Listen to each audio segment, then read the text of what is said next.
Ain't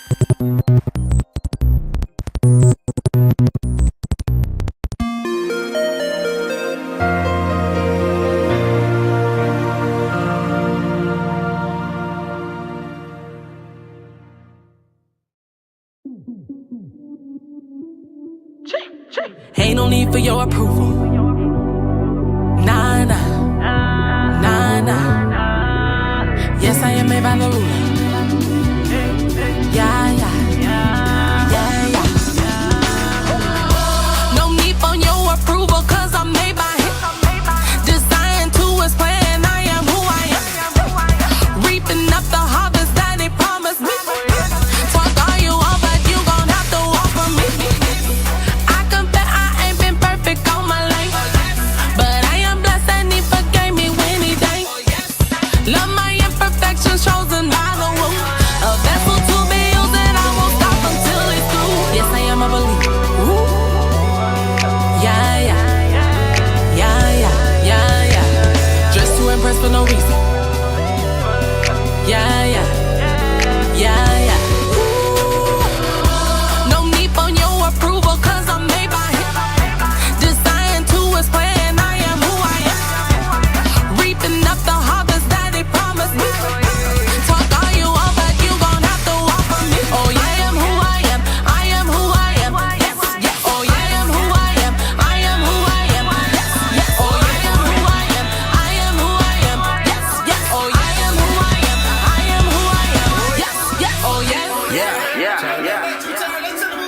Look, your approval isn't needed.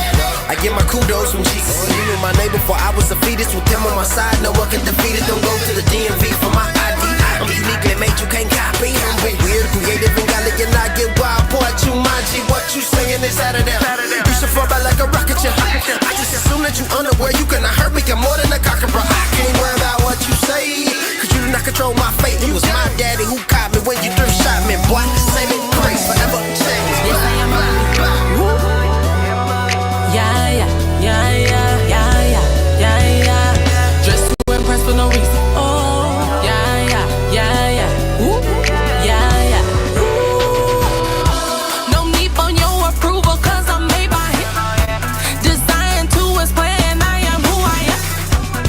Reaping up the harvest that he promised me.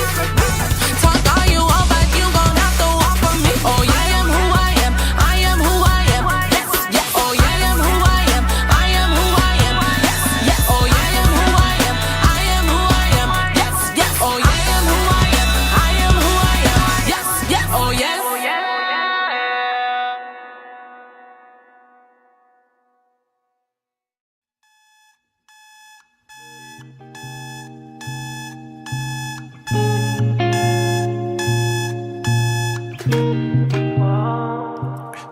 How's life? How's it going? Yeah, it's going.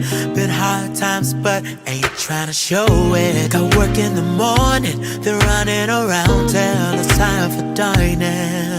Might grab a drink, yeah, if you wanna meet me to chop about a thing that ain't really a thing. Got too much going on, I'm all out of focus. Need to make up my mind in need of a sign.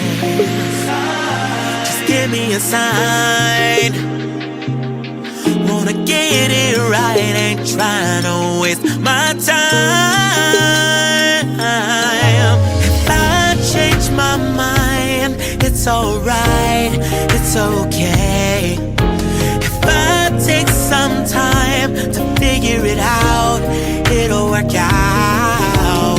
No, there's more waiting out there for me, waiting for me. I'm walking through that door, embracing endless opportunity, waiting for me. I don't know what lies ahead, learning from things I can't seem to forget. Tomorrow is now, ain't throwing no towels, taking up burdens that keep weighing me down. Feeling alive, yeah, ready for fly. My glass I was turning, making minutes with earning. East and west, up and down in circles, regaining my focus in need of a sign. Just give me a sign. Get it right, love. and living my life. If I change my mind, it's alright, it's okay. If I take some time to figure it out, it'll work out. No, there's more waiting out there for me, waiting for me. I'm walking through that door, embracing endless opportunity, waiting for me. If I change my mind, it's alright, it's okay, it's okay. If I take some time to figure it out, it'll work out. No, there's more waiting out there for me, waiting for me. I'm walking through that door, embracing endless opportunity, waiting for me.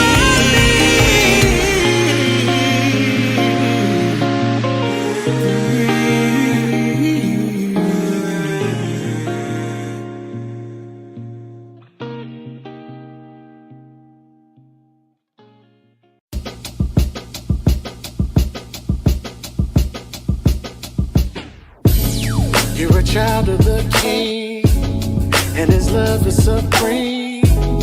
Said He knows your days and He knows your nights. You were more than just a spy. It cannot be described how you feeling with pride when you choose to walk at His side and under His care you want to reside. I know, I know, I know. Sometimes this life will go after your smile. Try to pull that away from you, oh. But don't allow the pressure to make you forget who you are. Beloved, be encouraged. Beloved, we got a promise from heaven, so we're alright, we're okay, we're alright, we're okay. There is nothing that can keep us from the life that we have in Jesus. So we're alright, we're okay, we're alright, we'll be okay. Be encouraged. I'm standing on your promises, you haven't failed me yet. You're not a man that you should lie, so I never fret. I'm so encouraged, you gave me courage, you comfort me. With the still small voice, you said you never leave. From that moment on, I knew everything was okay. Cause you conquered everything, even death in the grave. Now who am I that you should love me and have in my praise? When it comes to your ways, Lord, I'm so amazed. You remain the same, yet daily you're brand new. When I think about it, nothing compares to you. Now gold, diamonds, and pearls, Lord, I adore you. The Prince of Peace, remove the thief from this temple. You're the Lord and King of kings upon the throne. I give you glory, and glory is God and God alone. Your love is unconditional, I gotta let the world know. Nothing can separate us, no matter where I go. Encouraged, beloved, we got a promise from heaven. So we're alright, we're okay, we're alright, we're okay. There is nothing that can keep us from the life that we have in Jesus. So we're alright, we're okay, we're alright, we'll be okay. Be encouraged, beloved, we got a promise from heaven. So we're alright, we're okay, we're alright, we're okay. There is nothing that can keep us from the life that we have in Jesus. So we're alright, we're okay, we're alright, we'll be okay. But there are times when I forget this and I give in to pressure and I make mistakes. Tell me, what should I do? Sometimes it's a relapse. If you relapse, gotta retrack. If you retrack, it'll lead back to the King that'll bring peace back. With your peace back, you can think right. When you think right, you can see light. With the right sight, then your life's tight and your Christ walk will be alright. Alright. Be encouraged, beloved. We got a promise from heaven, so we're alright. We're okay. We're okay. We're okay. There is nothing that can keep us from the life that we have in Jesus. So we're alright. We're okay. We're alright. We will be okay. Be encouraged, beloved. We got a promise from heaven, so I'm alright. We're okay. We're alright. We're okay. There is nothing that can keep us from the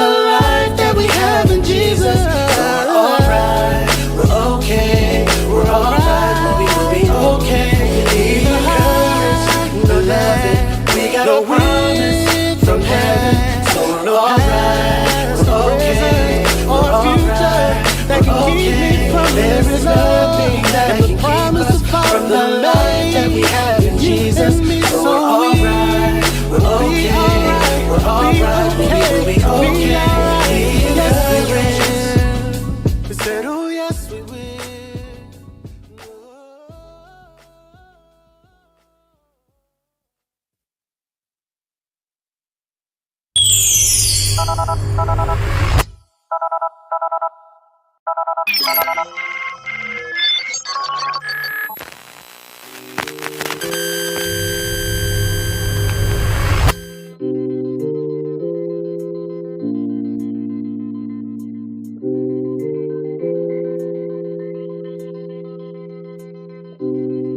good morning, good morning. What's up, everybody? Good morning to you. Good morning to you. Yes, I am in my white beater with a hat. Not even a hat, a wrap. But good morning to y'all. Good morning, good morning, good morning. Hope everybody's doing all right. Today is Wednesday, May the 7th. It is Wednesday. It's hump day. It's way up Wednesday. I used to have a song in here that said way up, way up, way up. I don't know what happened, y'all. Today, the whole show was gone. I don't know what happened. I got up about 2:30 last night to try to get the show loaded up. Whole show deleted. Whole show gone. So I'm not dressed this morning. I just tried to get at least something running for this morning. So y'all gonna have to bear with me today, looking like I just woke up out of bed. I did not just wake up. I've been up for the last hour and a half, just trying to figure out what happened here. So nonetheless, here we are. We're gonna get through today. We're gonna see what it looks like when everything goes wrong. Yeah, all my mamas, y'all almost heard Zeke cuss. When everything goes wrong, we're going to see what that looks like. Y'all are watching us in real time today.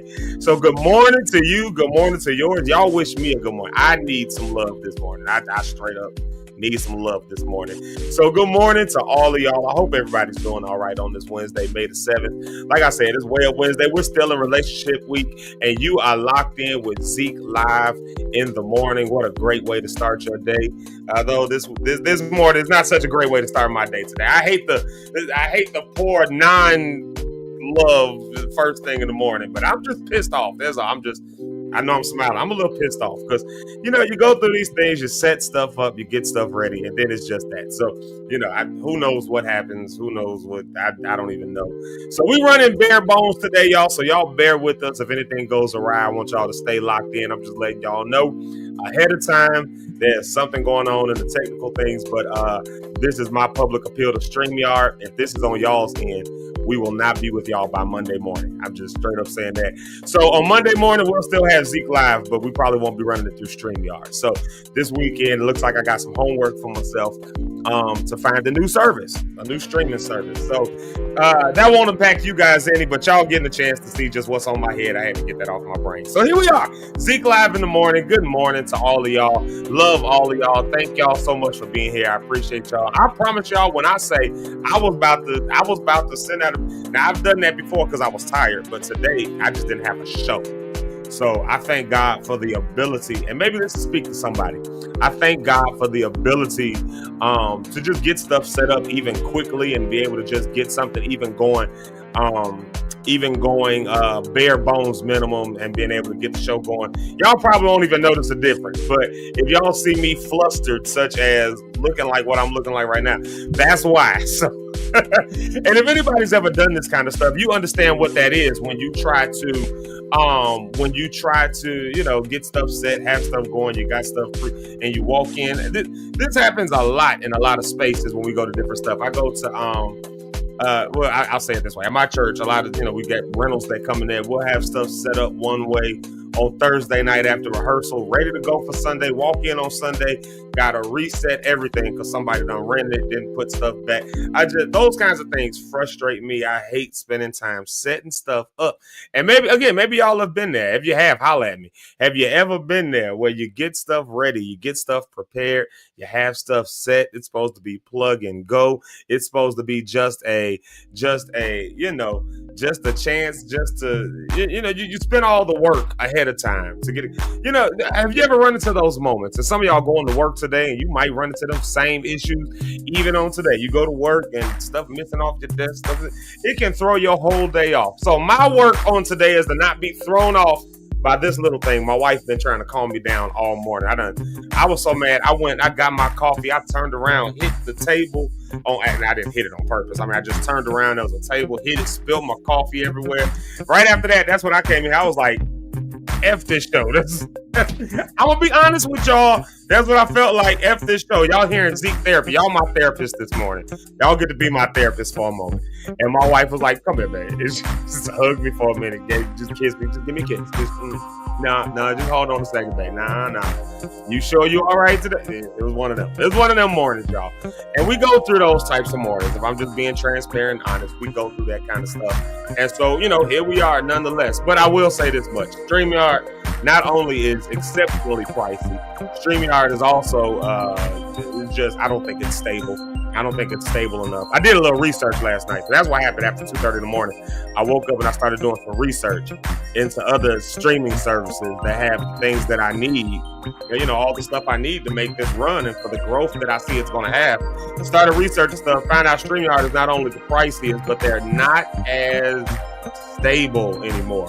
They got bought out by some other company. I forget the name of the other company. It was like 3:30 in the morning, 4 o'clock in the morning when I was reading this. But, so I don't remember the name of the other company. But they, they've been bought out. And so they, of course, hiked their prices up. And apparently everybody doesn't even pay the same price.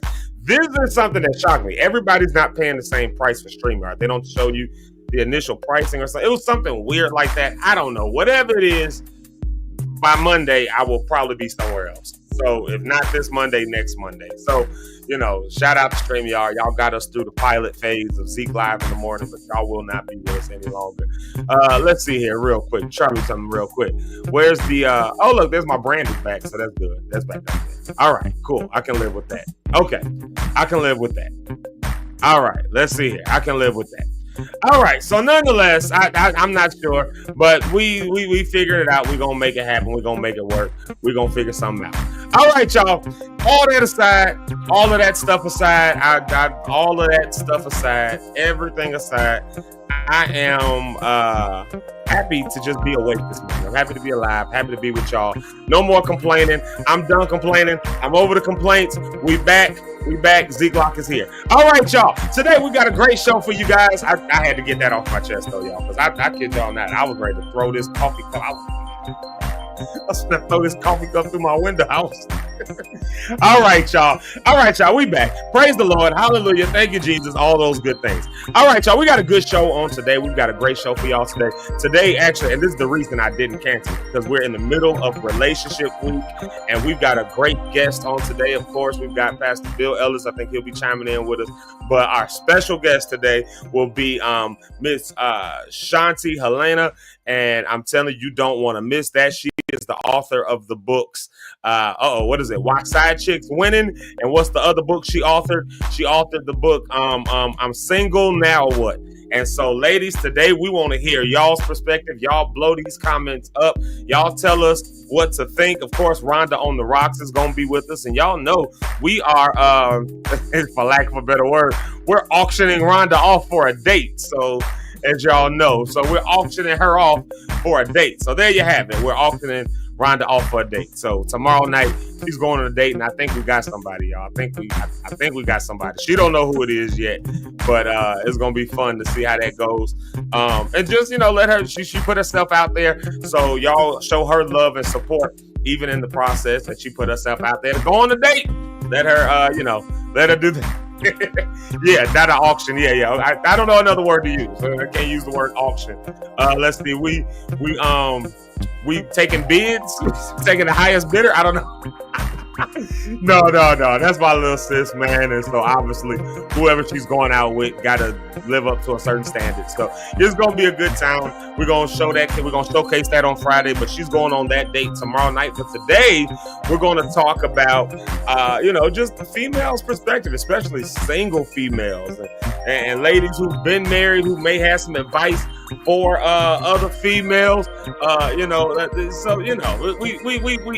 ended this week talking about relationships, and I will say this: the last 2 days have been saucy, man. The last 2 days have been spicy.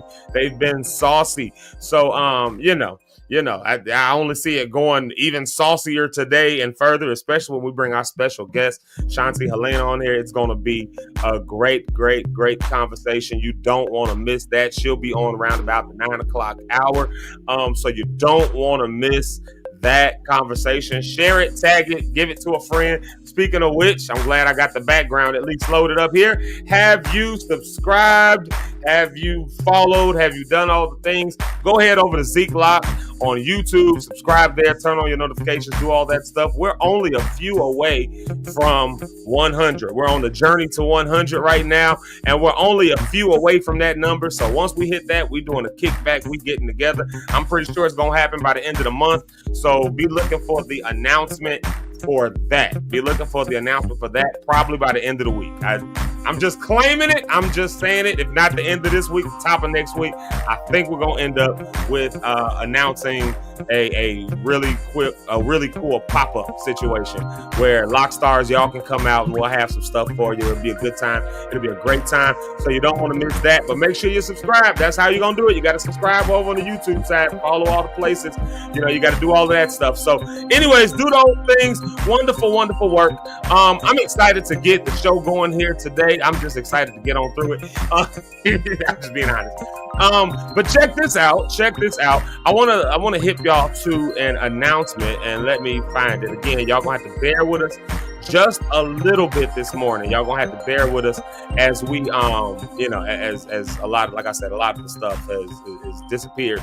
So y'all gonna have to bear with us this morning. But I got something I want to hip you to. If you're not doing anything on the 21st, that's Wednesday, the 21st of May, I would love to see you come out to another event that the network that I work for, sponsored by Live Free Illinois. The network is called the Community Healing Resource Center Network, and they have we have a symposium that is going on for Mental Health Awareness Month. I don't know if you guys know this or not, but May is Mental Health Awareness Month. And so the work that we do at the Community Healing Resource Center is centered around people who have been impacted by violence, who have been traumatized by violence, communities that have been traumatized by violence, all of that good stuff. So even if you've never had, and we talked about this during Mental Health Week, and ways to advocate for community, all of that, but even if you've never had violence done to you personally or directly, maybe you've experienced indirect violence. So we deal even in that area.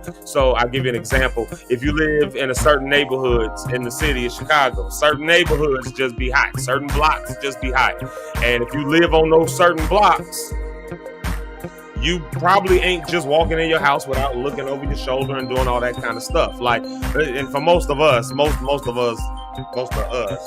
got neighborhoods where that's the case. We not walking around our communities and our neighborhoods without our head on a swivel. And I, in my opinion, that's just a problem. That's a level of trauma that we have in our own neighborhoods and communities.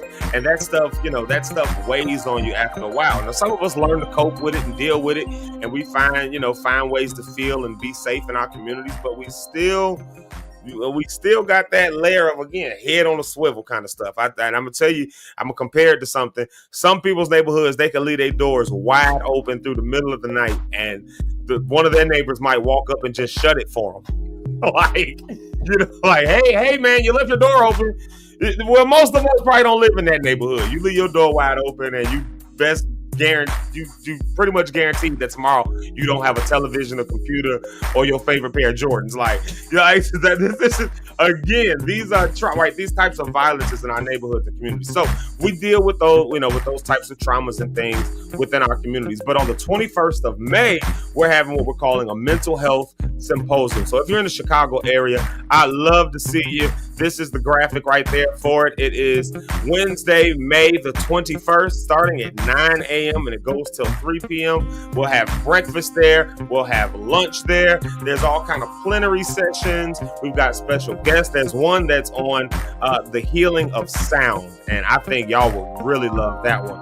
The healing of sound. So this is Live Free Community Healing Resource Center's annual Mental Health Awareness Month Symposium for the year 2025. We did another one last year and it was a good time, but this one is at the Morgan Arts Complex, which is up in I want to say it's like in Bridgeport or Pilsen or something like that in Chicago. So if you're in the Chicago area, it's like Bridgeport, Pilsen, that general area, right? So if you're in the Chicago area and you want to come on out, come on to the Morgan Arts Complex on Wednesday, May the 21st from 9 to 3. It is completely free. Hold on, wait a minute. Pause the music.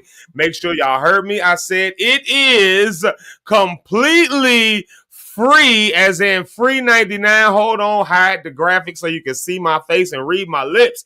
It is free. You get breakfast, you get lunch, you get sessions, you get all that stuff, all for the good price of free. Put my face back on there. Free 99. You can't read my lips because my mustache is covering my upper lip. So hopefully you heard it and you believe it when I say, come on out. The mental health month, the mental health awareness month symposium for the year 2025, sponsored by Live Free and the Community Healing Resource Center Network. You definitely want to come out for that because it's going to be a good time. Every time we do it, it's a good time. I promise y'all. Every time we do it, it's a good time. And I enjoy being a part of those.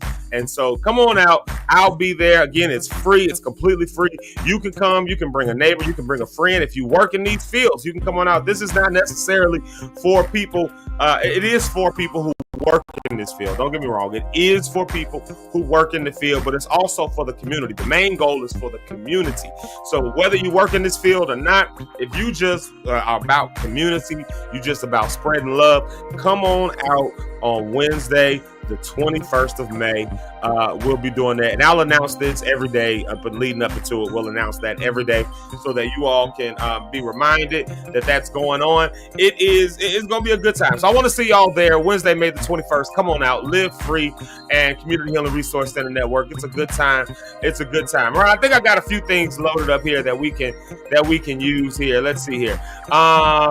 Let's do this. I'm gonna do this. I'm gonna go ahead and do something.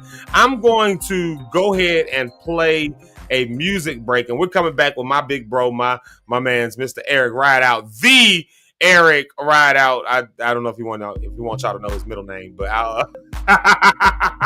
but we'll come right back with him. But let's do this again. I'm running bare bones a little bit today here, so y'all just bear with me. Y'all stay with me. But let's load this up. I just need to hear a good vibe. And I know I play this song a lot, but I just need to hear it for myself. Brandon P., come on and minister to us this morning with the song that says Blessings. Y'all know that song, Blessings. And y'all do me a favor. Y'all do me a favor. Y'all, if y'all blessed, y'all let me know how and why you're blessed. I need some good vibes this morning. I told you I'm a little thrown off. I've been thrown off for the last few hours. So y'all give me some good vibes this morning. Y'all tell me, why are y'all blessed? Why are you blessed today? Maybe you're blessed today because, I don't know, maybe you're blessed because maybe you just won the lottery. I don't know. If you did, hit my inbox or go ahead and email me if you won the lottery, because I need to know you. Yeah. So here it is, Brandon P. with Blessings. We coming right back with Eric Rideout. Matter of fact, I'm going to play two. We're going to play Brandon P. and we're going to play Andre Henry with Make It to Tomorrow. I need to hear both of them songs. So here they are right here. Y'all go ahead. Show me some love. Tell me why you're blessed. And we coming back to do our morning shout outs with Mr. Eric Rideout. I'm going to let him do the morning shout outs with me this morning. So, all right, y'all. So put the love in the comments. Tell me why you're blessed. We'll be right back. Here it is, Brandon P. with Blessings. Blessings falling down on me. It keeps bringing me joy. Each blessing I receive, it keeps bringing me joy. Yeah, okay. Blessing to coming in front of me. Coming in front. I'm in the cup with a bag on me. How you feel? Like I got my piece in this heavenly? Yes. We not the same. Keeping the fake up under me. You know. Yeah. I gotta go. I'm in the lead. Yeah. No checking the scope. Plain to see. You reap what you sow. You cannot face me. I gotta say this life is amazing. Yeah. 1, 2, 3, 4, 5. Time he saved my life. Coming with that talk. Please don't kill my vibe. Shorty got that walk. She know what I like. Yeah. With the gang and it's some shy, yeah. Okay, I'm in the still, I got the truth. Look at the pedigree. Okay, I never lose when I'm on the move. I'm leaning on the cheek. Okay, dipped in the water, only the Father coming in clutch for me. coming in clutch, coming in clutch, coming in, yeah. Blessings falling down on me. It keeps bringing me joy. Each blessing I receive, it keeps bringing me joy.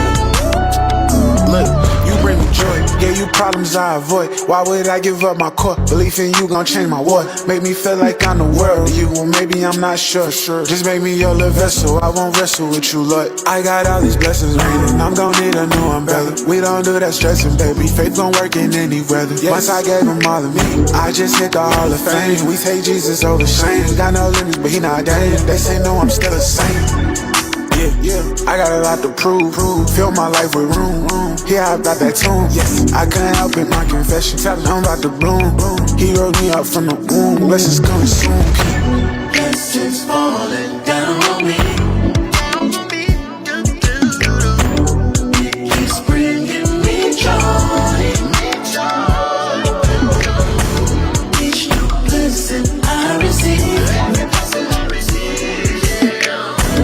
it keeps bringing me joy. All my life, you've been faithful and I'm faithful, yeah.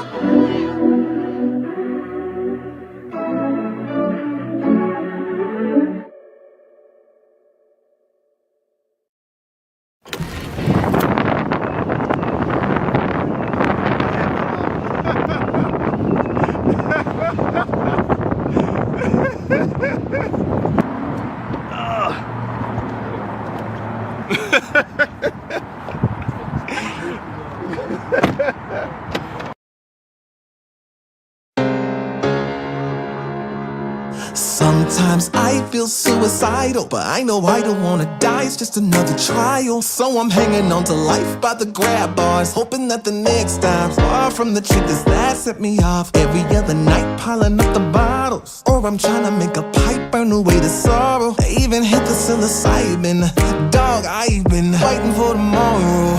Gotta make it to tomorrow. I gotta make it to tomorrow.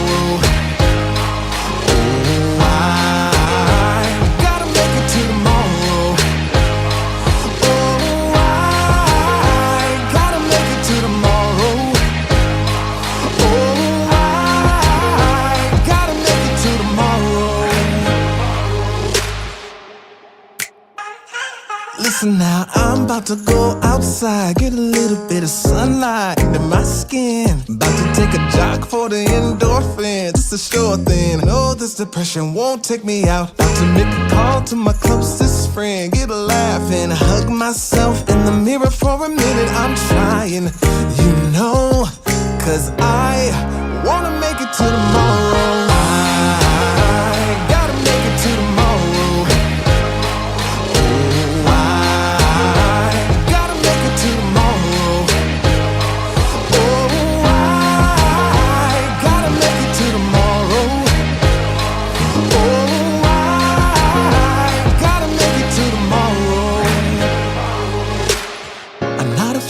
To say I'm not okay, I'm not ashamed at all.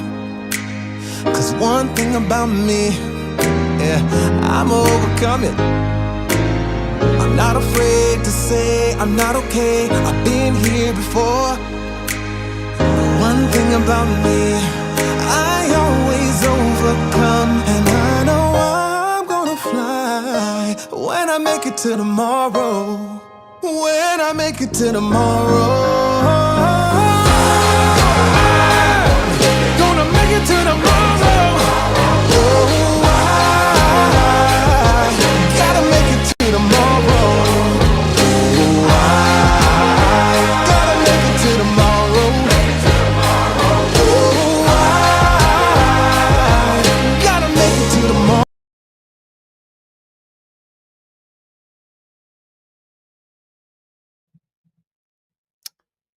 I have no idea what just happened. Y'all, I might end this stream early today. This might be it. This might be it for today. We got special guests. Eric, come up on the stage. Come and just get you on the stage. fuck this. I don't even know what just happened. I have no idea what just happened. Yeah, I saw when you were, everything what you were talking, and it just the song just stopped. I have no idea what just. Luckily, I was sitting here. I have no idea what just happened. I was sitting here trying to get a woo side. The song just went off. Like StreamYard, are y'all mad at us for something we've said on here or something? We apologize, but I ain't apologizing. I ain't apologizing for Jack's. We're gonna go to you. We're gonna be on YouTube. That's just what it is. Good morning, everybody. Like normally we have background music and everything going, but like he said, today is bare bones. It just Wednesday. stopped. What happened to the video? It just stopped. What in the world? Like it just went. And I just popped up on the screen. Like what? Luckily, I wasn't sitting here picking my nose and scratching my booty hole. Like what in the world was that? That would have been awful. God. That would have been bad. And you know what? Thank all of you believers that are praying for us this morning. We appreciate it because it's rough. See, the thing is, it's been a lot of music and things that Zeke has saved and put together and screens and we've been building this show as we go. Like this is and then 6 weeks worth of building. Yeah, and we got off yesterday. The show yesterday. He and Rhonda showed me how to do a that so you guys, because right now it's live on my page too. We're streaming on all the different places, and then we all got off the thing. Then he gets up to look at it, I guess, and everything's gone. Yeah, I got up this morning to I was just trying to test something with some graphics. We got a special guest today. We got a special guest, and I was just testing the graphics. So I was up before I went to bed. It was like 2:30. I kind of rolled over. Let me go do this. Whole show gone. And that's crazy to me. Like gone. That's crazy. Clicking frantically, trying to find stuff. I'm texting y'all at like 2:30 in the morning. Did somebody accidentally delete the whole show? Yeah, and you know what? That's the thing about it, because like we have, and those that's watching this, there's a, what's the word to say? There's a main administrative way you can get into this thing, or you can just join as a guest. I tend to join as a guest for this reason, because I don't want to get in there and click something and then ruin the show. Because once before I came on there that way and I ended the live. Oh, I do remember that. So, yes, ended and the I'm like, live mid. And after that, I'm like, you know what? I'm right. So I'm like, I'm staying out of that. Yeah, so, I mean, and I don't want this show to turn into a complaint around. No, we're not gonna complain. I'm just, it's fresh on me right now, and I don't have much game face this time in the morning around issues. I just, Yeah, so you all just bear with us today. So we here. What's going on? We will not talk no more about StreamYard. We gonna run it. We gonna run it as if we. Who? They done took my last $36. Maybe next week they get one more 36 out of me. But after that, they got at most 2 more $36 payments coming to their platform, because I'm researching somewhere else now. No, so I'm gonna cover next week, the week after, so I can go off the way I want to. Give me some freedom. But what's up, everybody? I know Zeke said we're gonna do the morning shout outs. Yeah, we get our morning shout outs in here. I think I got a decent song loaded up. It's Way Up Wednesday, so here we go. Let's get Way Up playing. And I'll let you pick. I got that going. So there we have it. All right, let's do some morning shout outs. It's coming together. It's coming together. It's slowly coming together. Slowly. It's like next week we might be back to bare bones because I'll probably be somewhere else. But let's do some morning shout out, because I need to feel the love this morning. I need to feel the love. I was going to put a shirt on, because I was like, let me take a break so I can put it. No, I was going to put a shirt on, and then like literally I got a jacket over here, like I was just going to toss on, my little flannel, and then like as soon as I sat down, I kid you not, the thing just went off. I was like, what the heck just happened? Like, and my avatar was on the screen. I'm like, what is that? Like, you looking like Rhonda did when you put her on there yesterday and didn't tell her shit, I wasn't ready. All right, y'all. I think I got all my complaining out. Show me some love, y'all. Let's show some love. First and foremost, who gets the first comment for the day? First comment for the day goes to all the drum rolls. Brony Cat, they coming for your title. Mama got it today. She got it on Facebook. She said, "Good morning, family." But listen, I think she was number one comment for the she be on there in the morning. 3 days. She be on there. Brony Cat usually number one, but Brony Cat is always in the top 3. Because look at her, who was comment number 2? Brony Cat. Look at that. See, Brony Cat, they coming for your title, man. I'm telling you, they coming for it. Yo, Brony Cat had a streak going, y'all, for first comment like every day. But here's what I love about Brony Cat, Bronya. This is what I love about her. She always gives us a church announcement, and it always makes me feel good. And so I do appreciate seeing it every morning. And this morning, I really do take it to heart. Welcome to Zeke Live in the Morning with Zeke Locke, Eric Rideout, and Richard Holmes. Grab your morning beverage and get into this Way Out Wednesday. Sip. Yeah, we way up, y'all. We way up. Because we got to make Rhonda's comment. And I see Rhonda's comment to me. Hey, we didn't say nothing. I just said what happened yesterday when Zeke went live and you popped up, and the way you looked in the camera was funny. Yeah, that job was hilarious when that happened. I was like, caught you off guard, didn't I? He didn't give out no warning. Ye are so pretty. And today, you all, by the way, in case Zeke didn't mention it, we have a special ending for the show today. Something that to have you guys. I don't know if I feel like doing that. We'll see what happens by. Yeah, we'll see what happens. We'll be ready by time. We'll see what happens by 9:17. At 9:17 and 30 seconds, if I feel better, I might end the show that way. I don't know. Hey, maybe that was God's way of telling me not to end the show like that. I don't know. that'll end their day, so they'll feel kind of what you felt today. They'll feel what I feel. So now you have to hold this for the rest of the day. Oh my God. This burden. All right, who else we got in the carry this burden? Look who's back with us, y'all. It's Miss Brenda Rose, one of our favorite lock stars. She popped back in on us yesterday, and we all said, "Oh my God, it's Brenda Rose." So y'all know what that means. That means we got a whole little community going on here. Because when people ain't around, we kind of miss them a little bit. You know, you notice when they're not here. Yeah. Because Rhonda, when she topped in, Rhonda was like, "Oh look, it's Miss Brenda Rose." Like, you know what I'm saying? Like, she didn't sound like that. I just made Rhonda sound like it made her sound like a white woman named Ethel from 1935. Oh, look, it's Brenda Rose. Like, hey, that's not how Rhonda sounds. But no, I mean, it's cool because that's. All right, when she get on, she gonna cut you clean out, nigga. No, she don't sound like that. But what's up, people? Yeah, shout out to Miss Brenda Rose, though. Like I said, that's really cool that we got enough community here that we be knowing folks. You know, look at Mama. She even moved over to YouTube. Look at that. You look at that.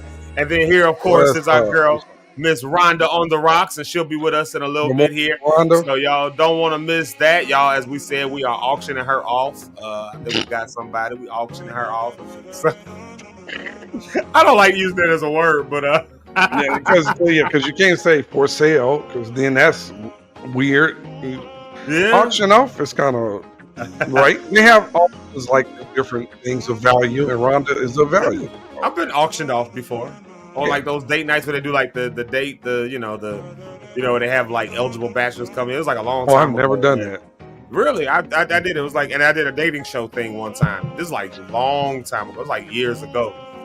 Which is why I can appreciate somebody covering your date, because they sent us on a date and I had to cover that. Like, how did I end up? Let's talk about that. Stop the music. Stop the music. How and are I'm you going back to the shout outs. It's just dawning on me. I had to have been like, let's call it maybe 25. Maybe I was like, so I was young, right.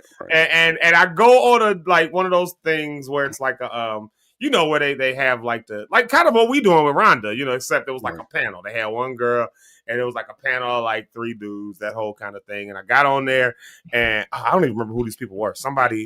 I don't even remember who asked me. It was somebody who I knew. I don't even remember. It was so long ago.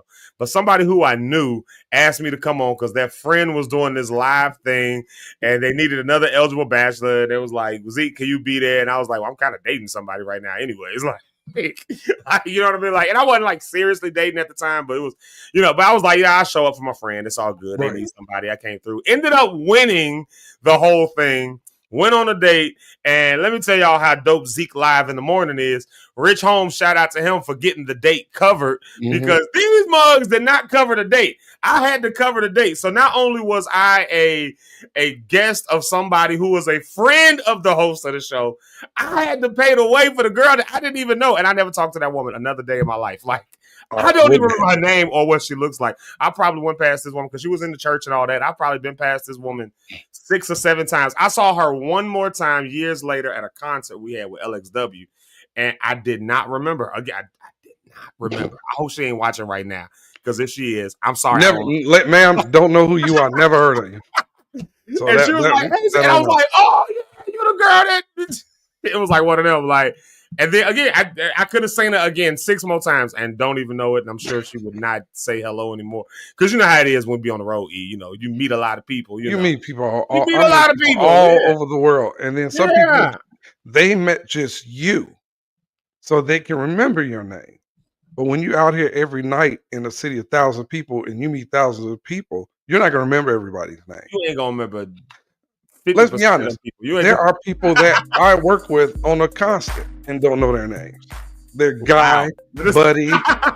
You know, that's okay. Hey, Guy. Hey, Buddy. Hey, what's up, bro? All right, bro and sis. Bro's like a mug. Like if I sis you to death and bro you to death, I have no clue what your name is. That's what I be trying to tell my wife. If you see me introduce you to somebody, and I be like, "Hey, how you doing?" and I don't give you their name, I'm gonna walk away for a minute.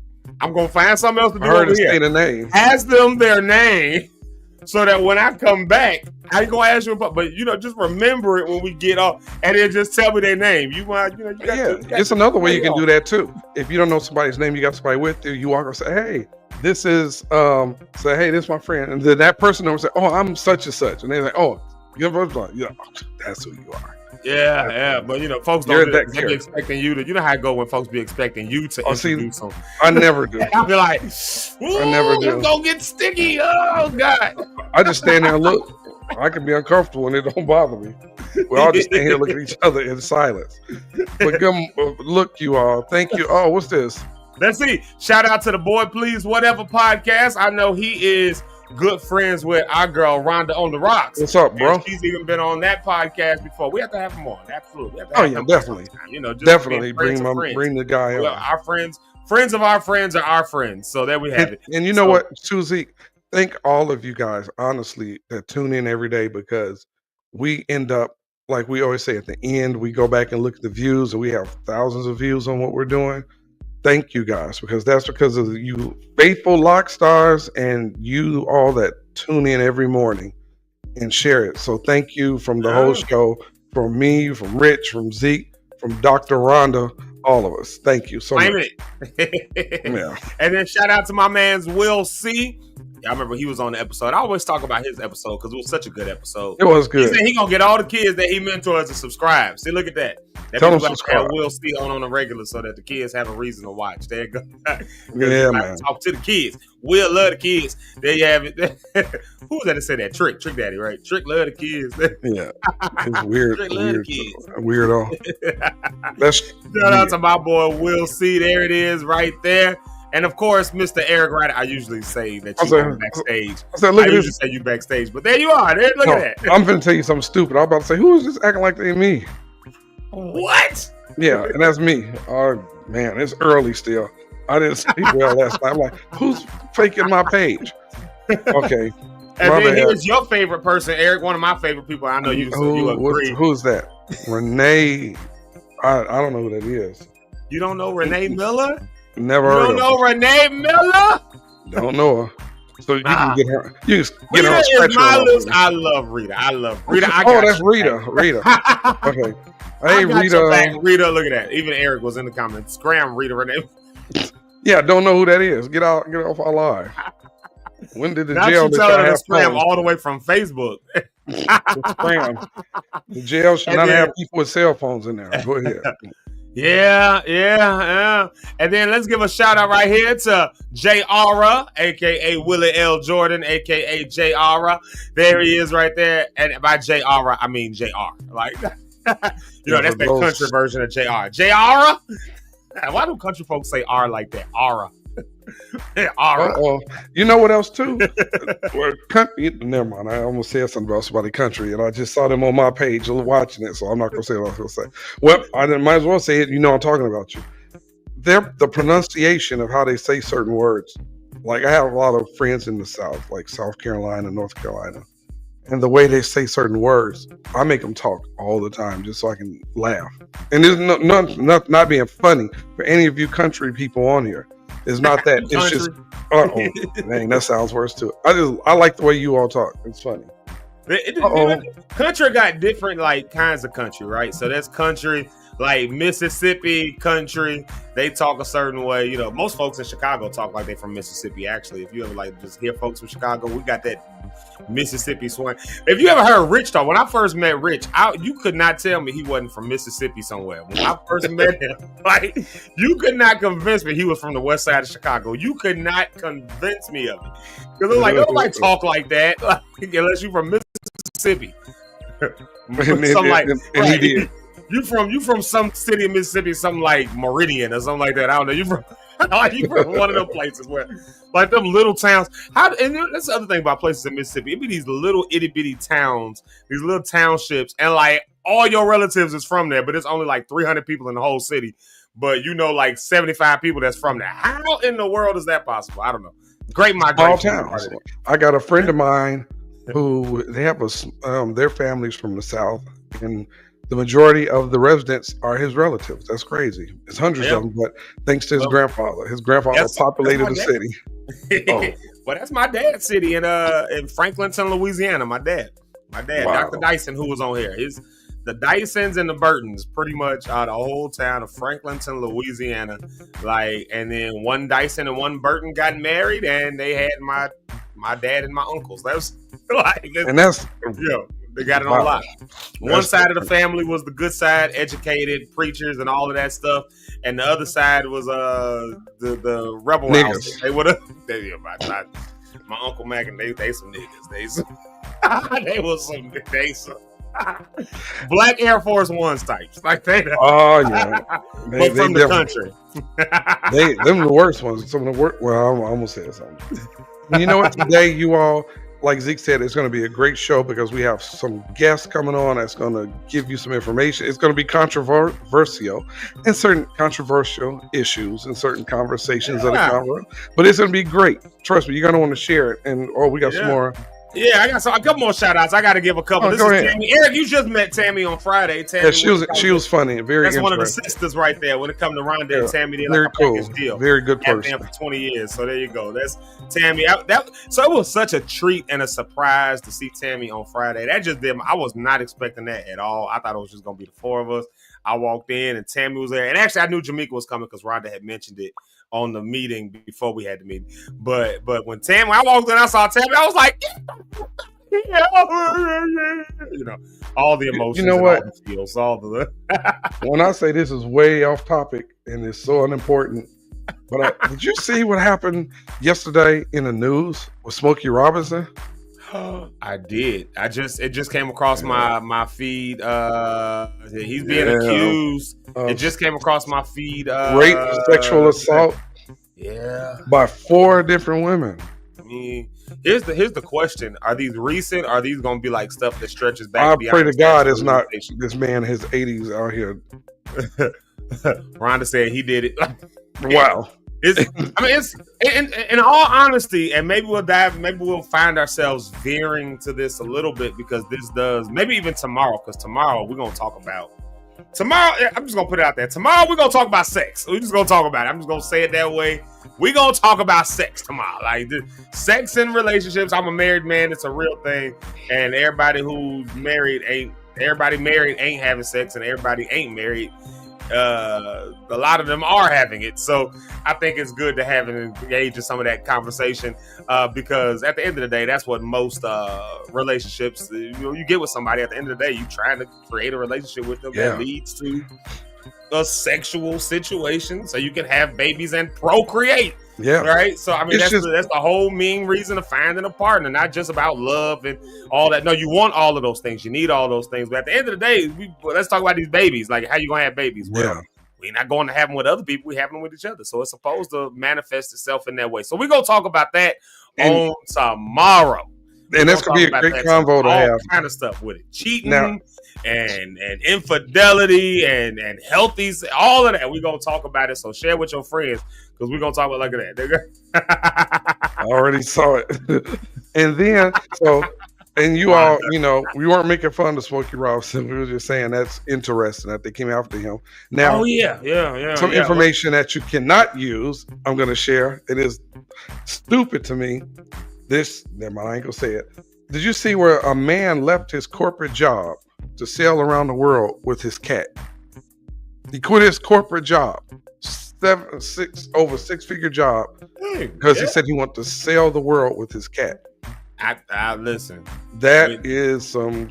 The only cat I'm sailing around the world with got a ring on her finger. That's the.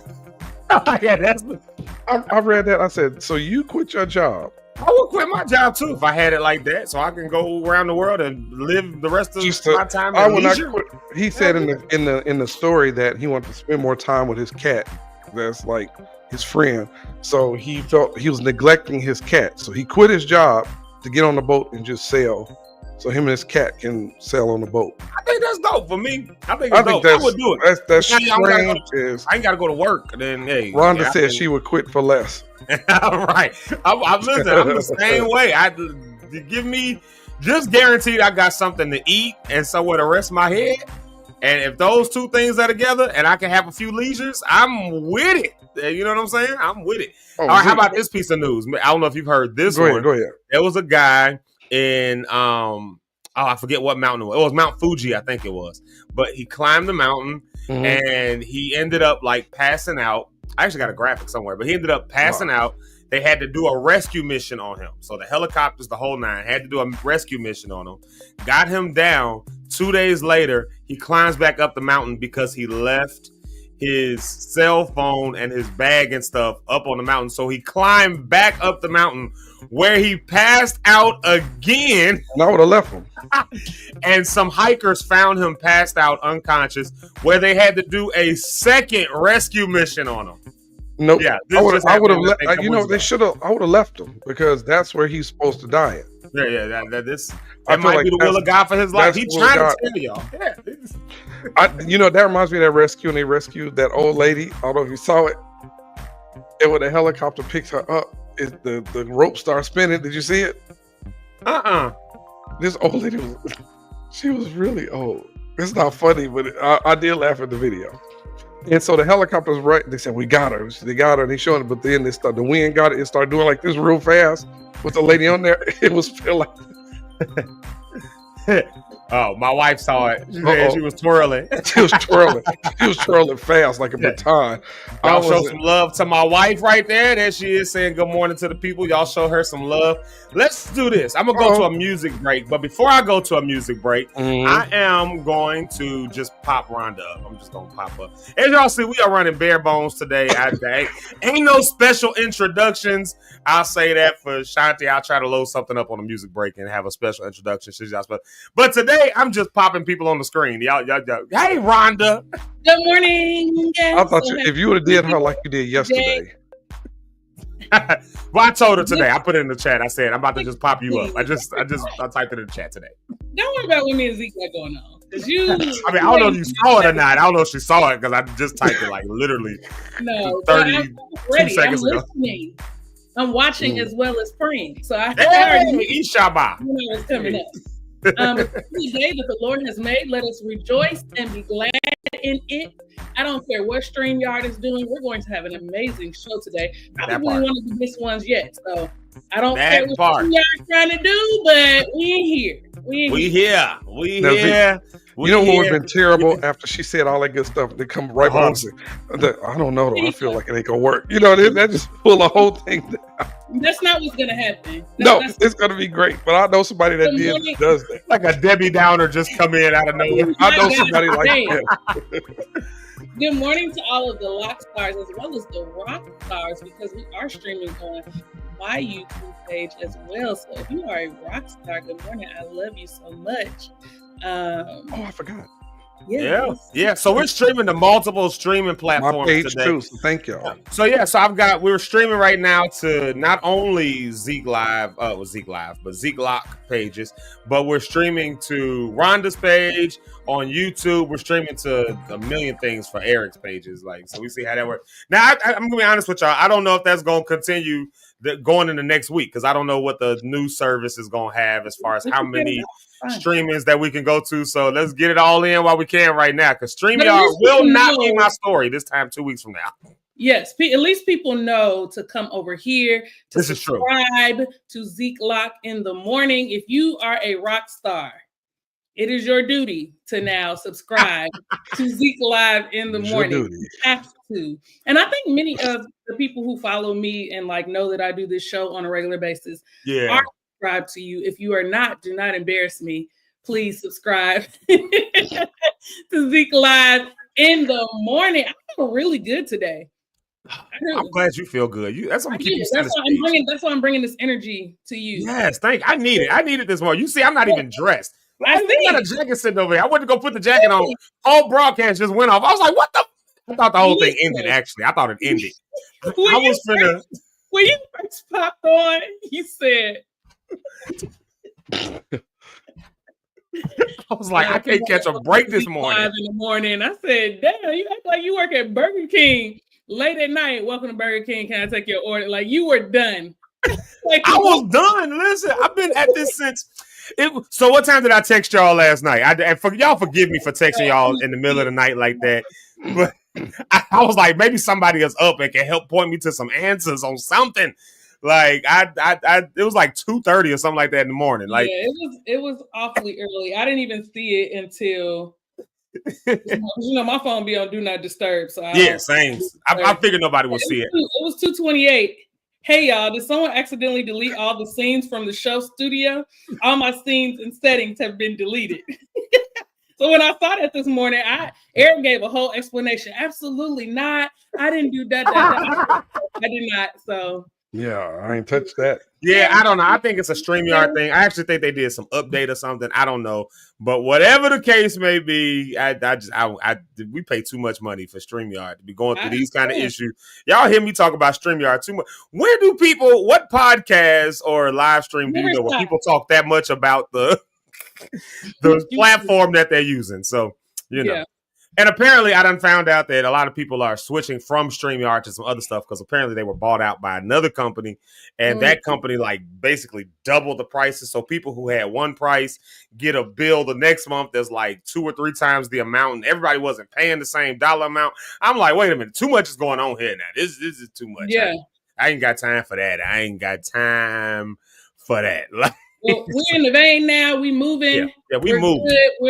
We good. We in there. We're perfect. So once I get over that little hump, I'm good. Usually, and Ron, you haven't had to see this, but usually, we be backstage. Eric has seen this, and Richard, they've seen me many times. They've seen you go through cussing everybody out, and then get on stage and be the and then after the show, I'm all good and it's all love and everything else like that. But anybody who's ever sung with me for real, and traveled with me has probably been cussed out by me. Like 4 or 5 different ways. All right.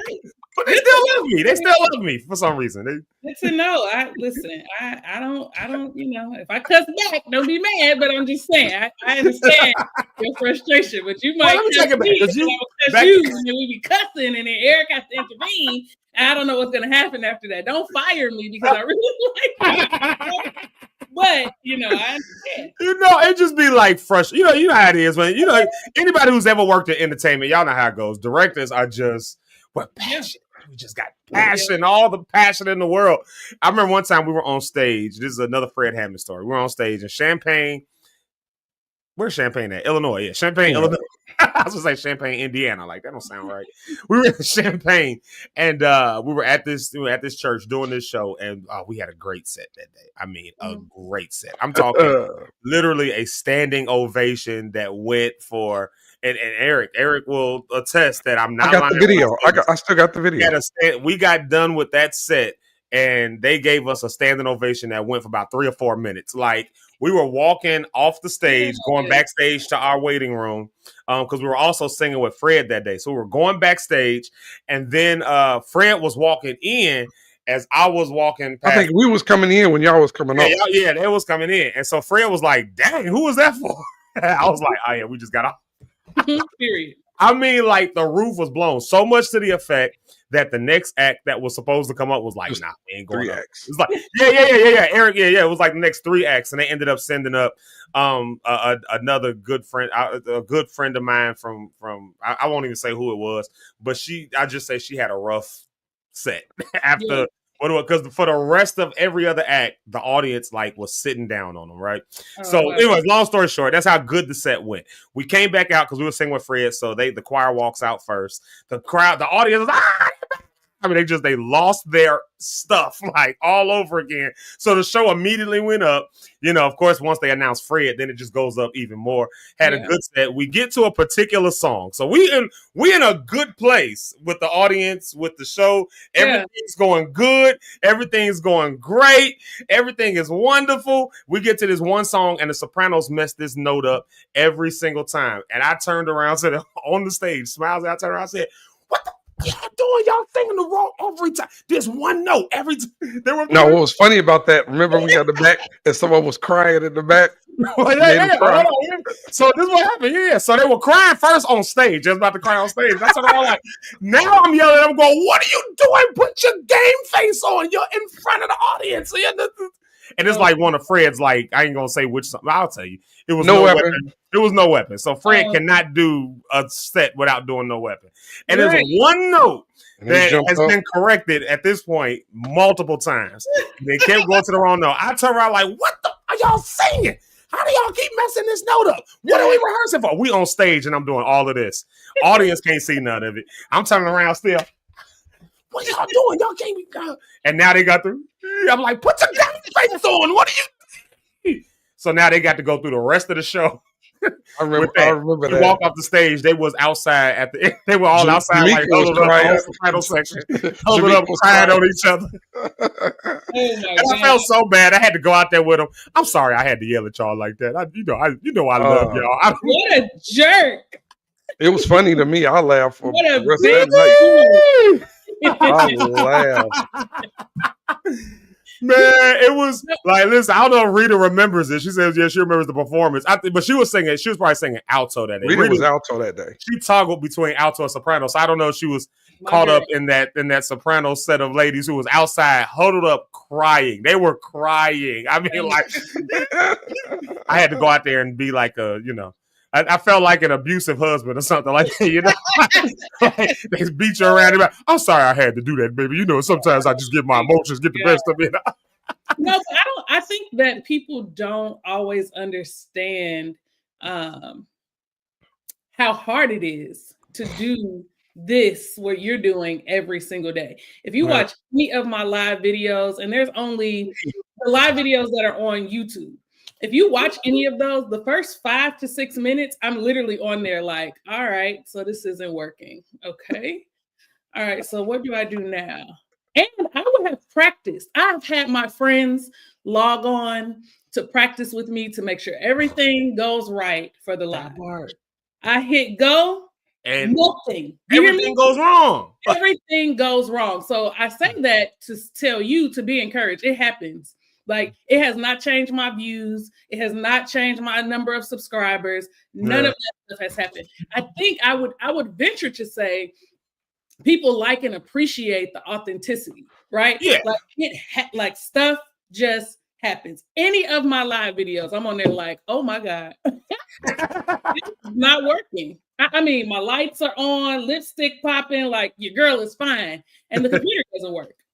The system just does not work. So it just happens. And when I post it to like Apple and Spotify, I leave the bloopers in there. Like, this is who I am. Yeah. Yeah. I mean, if somebody wants to be a producer for this show, Zeke is still looking for, what'd you say, engineer? Producer and an engineer, yeah. Well, I don't know, because you kind of took on the producer role a bit, like, but we need like producer, like segment producers, but we'll worry about that. We need an engineer for the show. And actually, an engineer is actually it's not that hard to run the show. It's just really the problem of stuff don't be working right. So you be in like a sentence and something won't load up and you like, I'm clicking this button. But that's the engineer's job. Like, you just need an engineer. We'll get there. We'll get there. It's gonna happen. I've claimed it already by faith, so I just believe it's gonna happen. I'm gonna keep putting it out there. We said we needed sponsors. That happened. We said we was gonna hit 100 by the certain time. That happened. We said we was going. Well, we didn't hit 100 yet, but we can. It by all trajectories, it looks like we're gonna hit it by at least mid-May. We are, so that's kind of what we wanted. So we put the stuff out there, it ends up happening, and it be all good. So nonetheless, y'all are getting a very vulnerable side of us, and this is one of the things that we do. And that was another reason I decided to go live. Like, look, this is what it is. I done been vulnerable about everything else, so y'all get to see some of the vulnerability of what it is to even get a show going. Yeah. I want to share some vulnerability whenever you have space. Another crazy dating story. Whenever there's space, it doesn't have to be right now. It could be after the music break. Whenever. Let's do that. Yeah. Let's. Matter of fact, let's do that. Because we're talking about single women and dating and women's perspectives, and we got, of course, Shanti coming on today, and just all of that. I put a post up yesterday that said, "What's dating like?" And the first comment that hit it was a friend of mine from college, Emily. I don't know if you remember Emily. You probably wouldn't, but she went to Olivet with us, but she was my class. But the first comment that was on there, she said something like, I'm gonna get it wrong. I have to go find it, but it was something like, "Beware all ye who enter," or something like that, or basically like turn around, like don't even do it. It was something along those lines, And I haven't been on a dating scene like that in a while, so I don't know what's out there. I'm genuinely shocked to hear some of these stories. So yeah, Rhonda, let's hear a story of yours when we get back from a music break. I'm gonna do two things. I'm gonna do a music break.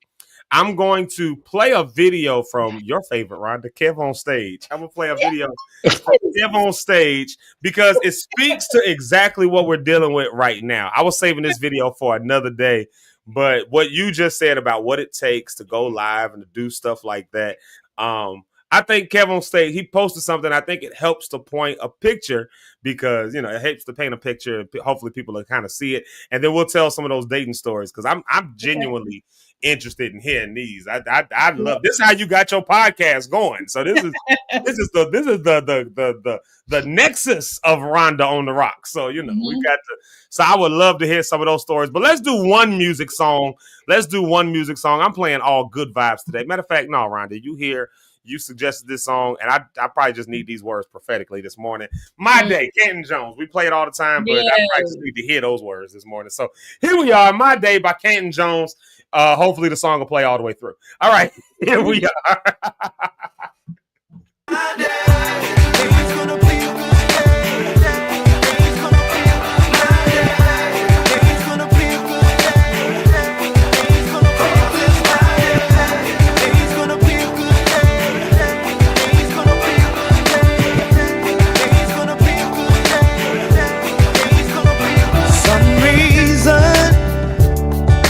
Woke up on the right side of the bed, and you were the first thing in my head.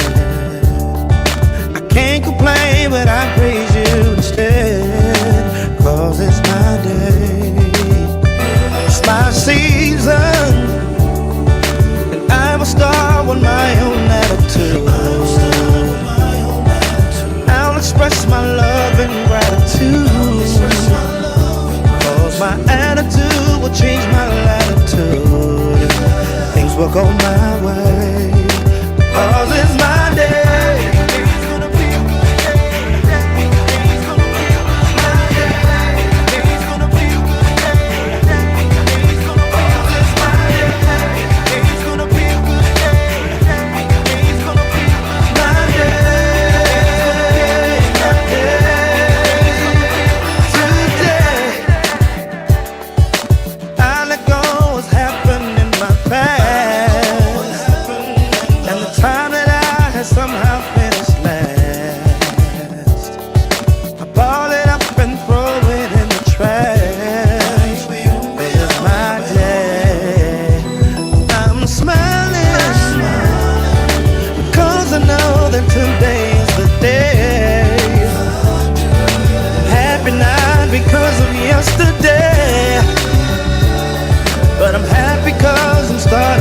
Today, things will go my way, 'cause it's my day. It's gonna be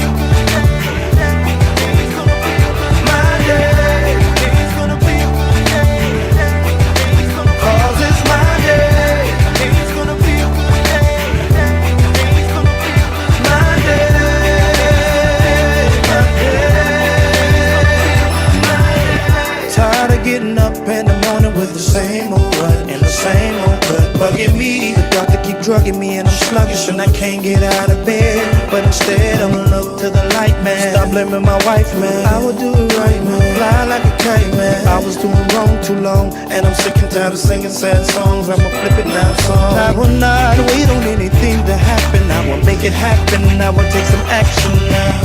Won't wait on another day. God to make you way. I will take today.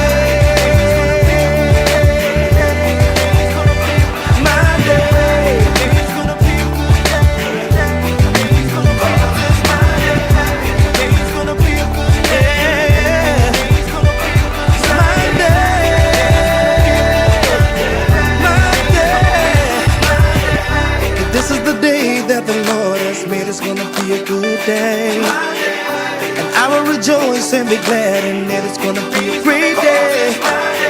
But this is the day that the Lord has made, it's gonna be a good day, and I will rejoice because it's my day.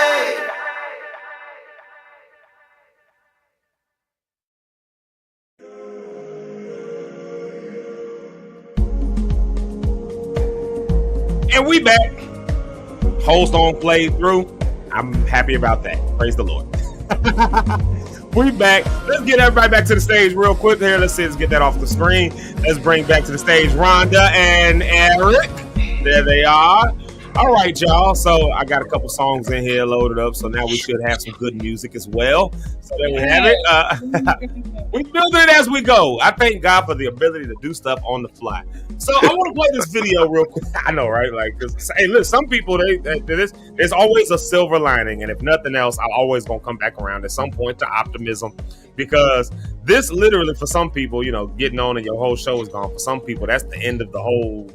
That's the end of the whole. They're like, I'm done with this forever and ever. I'm never doing it again. So, you know, thank God that, you know, we're able to get on and still make it happen. I appreciate y'all. I appreciate all you lock stars for locking in with us every morning. But Rhonda mentioned something before we got off, before we went to the music break. Rhonda mentioned something that, you know, she said what it takes to get on and do like a live show, to do a thing. You know, it's a real thing. It takes a lot of effort. Then even after all that effort, things don't always go according to plan, and you got to just figure it out. Yeah. Nothing stops the show. The show must go on. That's the rule number one in show business. And at the end of the day, what we're doing here is show business. Whether y'all lock stars see it like that or not, this is a show. It's show business, and the show must go on even when you're pissed off. So Kev on Stage put something out there recently. Rhonda, I know you love Kev on Stage, and I can't wait till you are working with him so I can get free tickets to those shows. But on me, baby. On me. I'm just hanging on to Rhonda so I can get a bunch of free tickets. I need tickets to Cabo, tickets to Kev on Stage, tickets to the Rhonda on the Rocks live situation at the United Center. I need the whole thing. I need all of that. And so I'm just trying to stay locked in with Rhonda for that. So you good. The moment you fire me, you're out of there. But Kev on Stage did this video. He, you know, just talking about, you know, he has this series now, Churchy, right? You know, he's got that whole thing, the whole show, Churchy. It's on BET Plus, if I'm not mistaken, right? I've not watched it yet, actually. I don't have BET Plus. I don't have a subscription, so I've not seen the show. But it looks like you haven't seen it. I haven't seen it because I don't have BET Plus. My cousin is on that show. She's one of the actresses on that show. Nice, man. It's good. And Mark Hood. You know, Chris' cousin is on there. Yeah, so Chris Hood, who has been on here, that's his cousin, Mark Hood, Mark JP Hood. That's his cousin has been on there. Yeah. So he put out a video about what it takes to edit the show Churchy. And so let me pull that up real quick here, because again, this hopefully paints some context to what it is to do anything when it comes to show business, when it comes to whatever, just going live, doing all that. So check this out and tell me what y'all think. Here it goes. Watch this. All right, y'all. It's day 2 in the Churchy edit bay. We spent 10 hours in here yesterday. 10 hours. 10 hours straight on episode 1. You know what we did today? 5 hours. The work on episode 1. They don't know what it takes. 15 hours, and we ain't even moved to episode 2. Because listen, man, when you editing a show, baby, you got to perform surgery. You got to go in there and find the cuts, drop the audio, the shot. Oh, we want that shot. That shot's out of focus. J-cut. Pull the audio kind of neat. Yep. Now episode 1 is actually just in a good place for a rough cut. We ain't done producer notes. We ain't done fine. Ain't no sound pass. Ain't no color correction. Ain't no scoring. It's just good enough to show it to somebody. 15 hours. And low-key, we could probably spend the whole rest of this day on this episode. We're only moving on to episode 2 because we need a break. At this point, I have this episode memorized. I know every single person's line, every shot. I know what it looked like. Version 1, 2. This is about the 4th or 5th version that we have. But this is the work, y'all. This is the work. Yeah. And imagine he's talking about a whole series. So I don't know, because I haven't seen it. I don't know how many episodes come in a series on Churchy, but if it's more than 10 episodes and you did 15 hours on episode 1 for edits, and for those who may not understand what he's talking about when he says edits, on Live in the Morning, we just go live. You get what you get in the moment. But for a show, you have to shoot multiple things. So he's not even talking about the days of shooting. He's not even talking about that part. He's just talking about after all of that work, going in, doing the edits. And edit is just like cutting it, getting the scenes lined up, getting the audio together. That's not even the actual mixing and the actual transitions and putting the filters that you use. Scores and everything. The scoring it. We even talked about none of that. 15 hours on simply cutting stuff, making sure the scenes are together, lined up, and all of that before doing any other work, which they'll probably spend another 30 hours on to do that work. But you know, and that's one episode out of many. But you know what, Zeke, that reminds me of too, though. And these kind of situations, what people don't understand is, as you know, Zeke, you've had this happen, and Lehman kind of shared it. When you get all that work done for something like this, and then it erases or it resets. And I've been in the studio of people who record whole record. Right here. They record a whole record, whole song, and get done. Like, man, that was hot. And go back to play, and something happened, and he erased the entire thing they just spent a week on. Yeah. And that's when you hear the language changes. I don't care if it's gospel or not. It's a lot of stuff. Like Lehman said, remember the Stellars? It's going live the next day, and the entire show of the Stellars, which normally runs, because 4 or 5 hours when you're there, 4 hours, and then they cut it down to that hour. His system went out, and he was over audio and everything, all the files, everything was like. And they was like, "Hey, figure it out." And he didn't figure that out. You got about an hour. You better figure an hour to figure out 5-6 hours worth of work. This stuff is real. It's real. So it's really a passion in order to get on there doing it. And so to anybody who is doing anything in the fields of where it takes editing, and this, Kev on Stage is obviously talking about his television show, Churchy, but I mean, this also applies to music. If you're working on a project, I mean, the editing process, you can spend 3 days just editing a song. Like, just editing a song, constantly playing it over and over and over again. Like, even if it's a school project, somebody's at school, you didn't work and did your whole little presentation, that you erase it or you save it wrong. That's not funny, but can we remove Kevin off the page real quick? There's so many examples of that you can think of. Like when you are passionate about something and you are creating some type of project or whatever, like even like my TikTok videos, I don't do a whole lot of editing, but I do some editing. Well, not as much anymore, but I do some editing, and then somebody calls me. A phone call comes through. Now everything goes away, or it's just a mess. But when you're passionate about something, like just keep pushing. Like expect the days where things aren't gonna go right. Expect the Wednesday mornings.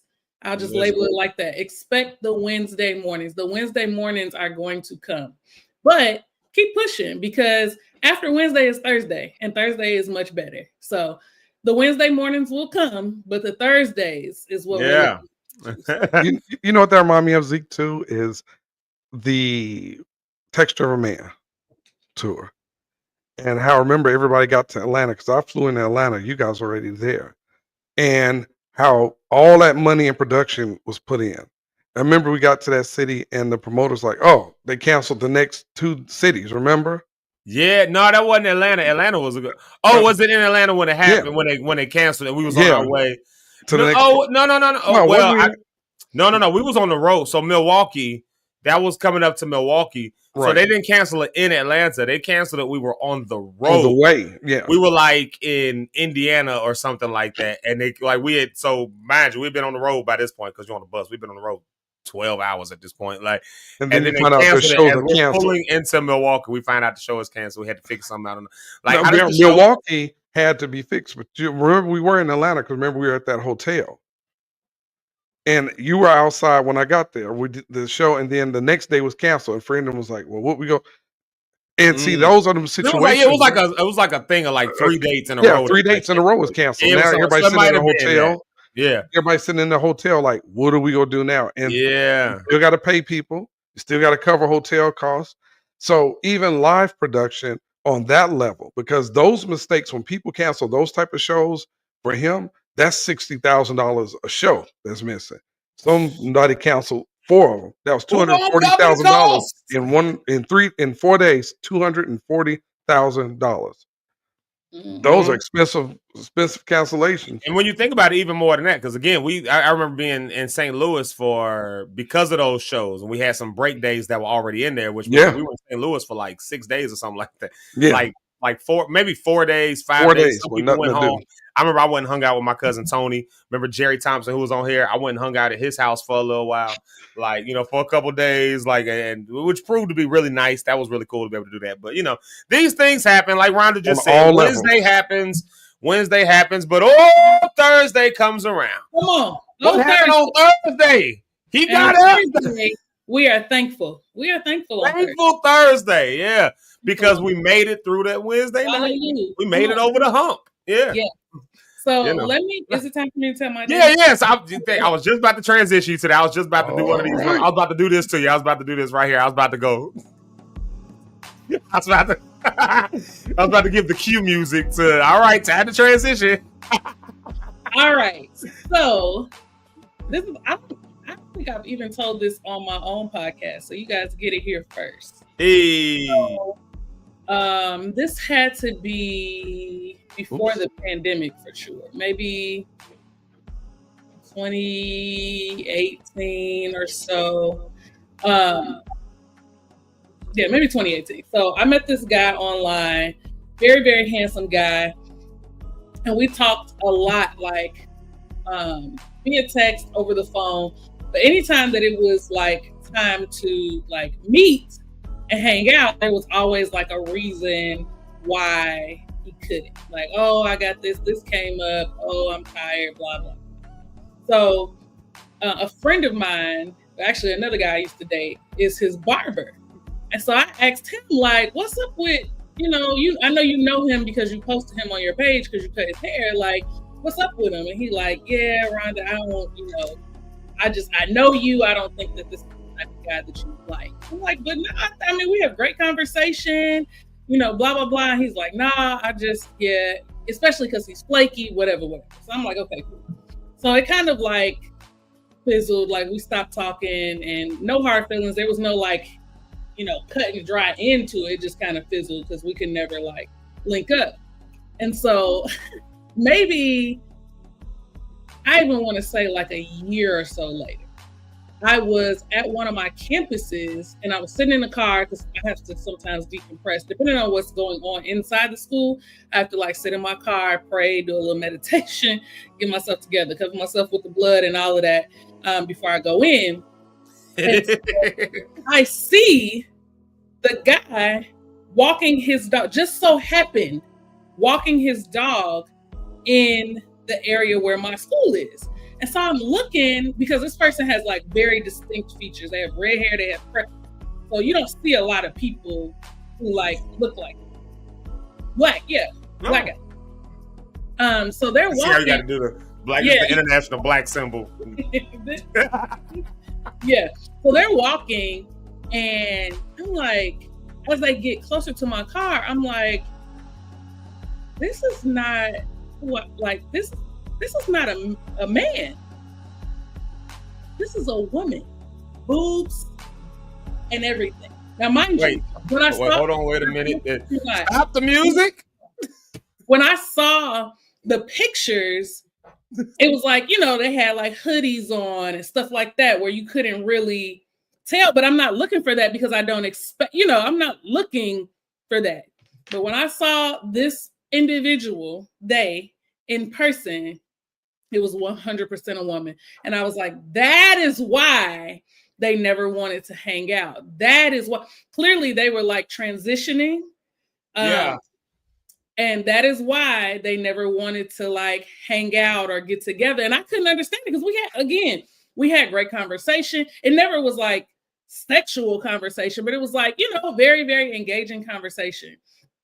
And child, I said, oh, thank God he covered me because definitely 100% a catfish. And people are who they are. He identifies as male, but you need to be forthcoming about stuff like that. I don't think that it's I don't think it's fair if you know that you are talking to or engaging someone who is heterosexual, even if you identify as something different. If you were born a female, but now you identify as male, that's fine. But I feel like you should share that personally. Yeah. And I know people have it's a big deal. Opinions like, well, I don't have to tell you. Like I feel like if you are trying out for the basketball team and you're an amputee, you should probably say that. You know what I'm saying? You should say like, I'm trying out, but I'm actually missing part of my leg, so it may be a little bit difficult. And they shouldn't discriminate against you. I'm not saying that, but like you need your legs to run. So if you don't have both of them, it may pose a problem. So I just feel like people should be way more forthcoming with things like that. So yeah, that was my experience. Of course, I didn't say anything because I don't even know if they would have remembered me, but I definitely remember them because, like I said, they have very distinct features. Yeah. And, you're gonna notice somebody who's like light skinned with freckles and red, like beautiful hair, especially a black person. Yeah. Those little features that are not super common. Yeah. And I never said anything to the guy that used to cut his hair. And I feel like maybe that's why he was like, nah, Rhonda, like, they not really your type, da-da-da-da. I didn't see it like that. Like, of course, that's not where my mind went. I'm just like, oh, you cock blocking because you want me back. Well, I mean, you can't cock block a cock that ain't there. So I don't... Yeah, I mean, well, I'm not making light of nobody. I'm just saying I ain't making light of nobody's journey. What they do is what they do. By all means. But still, that's crazy work because that is one of those things. So, oh my God, in today's world, maybe this is a good question to pose. In today's world, is that a question that should legitimately be asked on the first date, or a topic that should be, hey, I was born a male, I am you know what I mean? Like, I'm still a male, or I was born a male, I assigned male at birth is what they call it, right? Or assigned female at birth, AMOB, AFOB, right? But now I've transitioned and all that because they out here dating, and as they need love too. At the end of the day, I won't deny nobody love. But what I will say though is that if that ain't my bag, now you done brought me into it all of a sudden, and I didn't ask for that. Like, is that a legitimate question that should be asked at this point? You know what I mean? Like, in today's world. Yeah,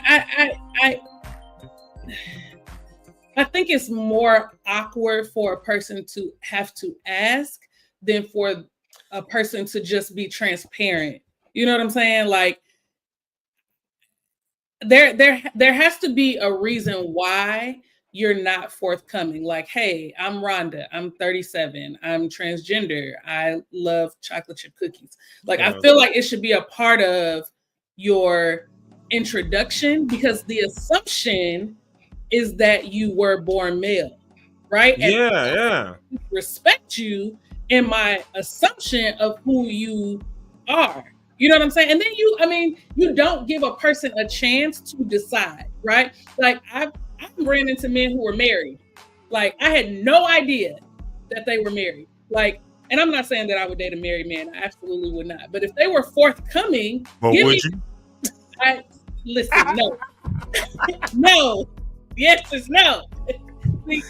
What if? Okay, so I'm gonna let you go right back to where you were. But what if he was? What if he was married but like separated, and you knew he was separated? He was honest about it. Like he's like, look, my wife is dating somebody else. I'm just trying to get back up. Or would you be like, nah, I don't want that issue in my life? I think it depends a lot on the situation. Like, are you separated and y'all still living together and like all of that? That's what we separated, but we still. I think that's different. I think I would want to know, like, why are we waiting to pull the trigger to file for divorce?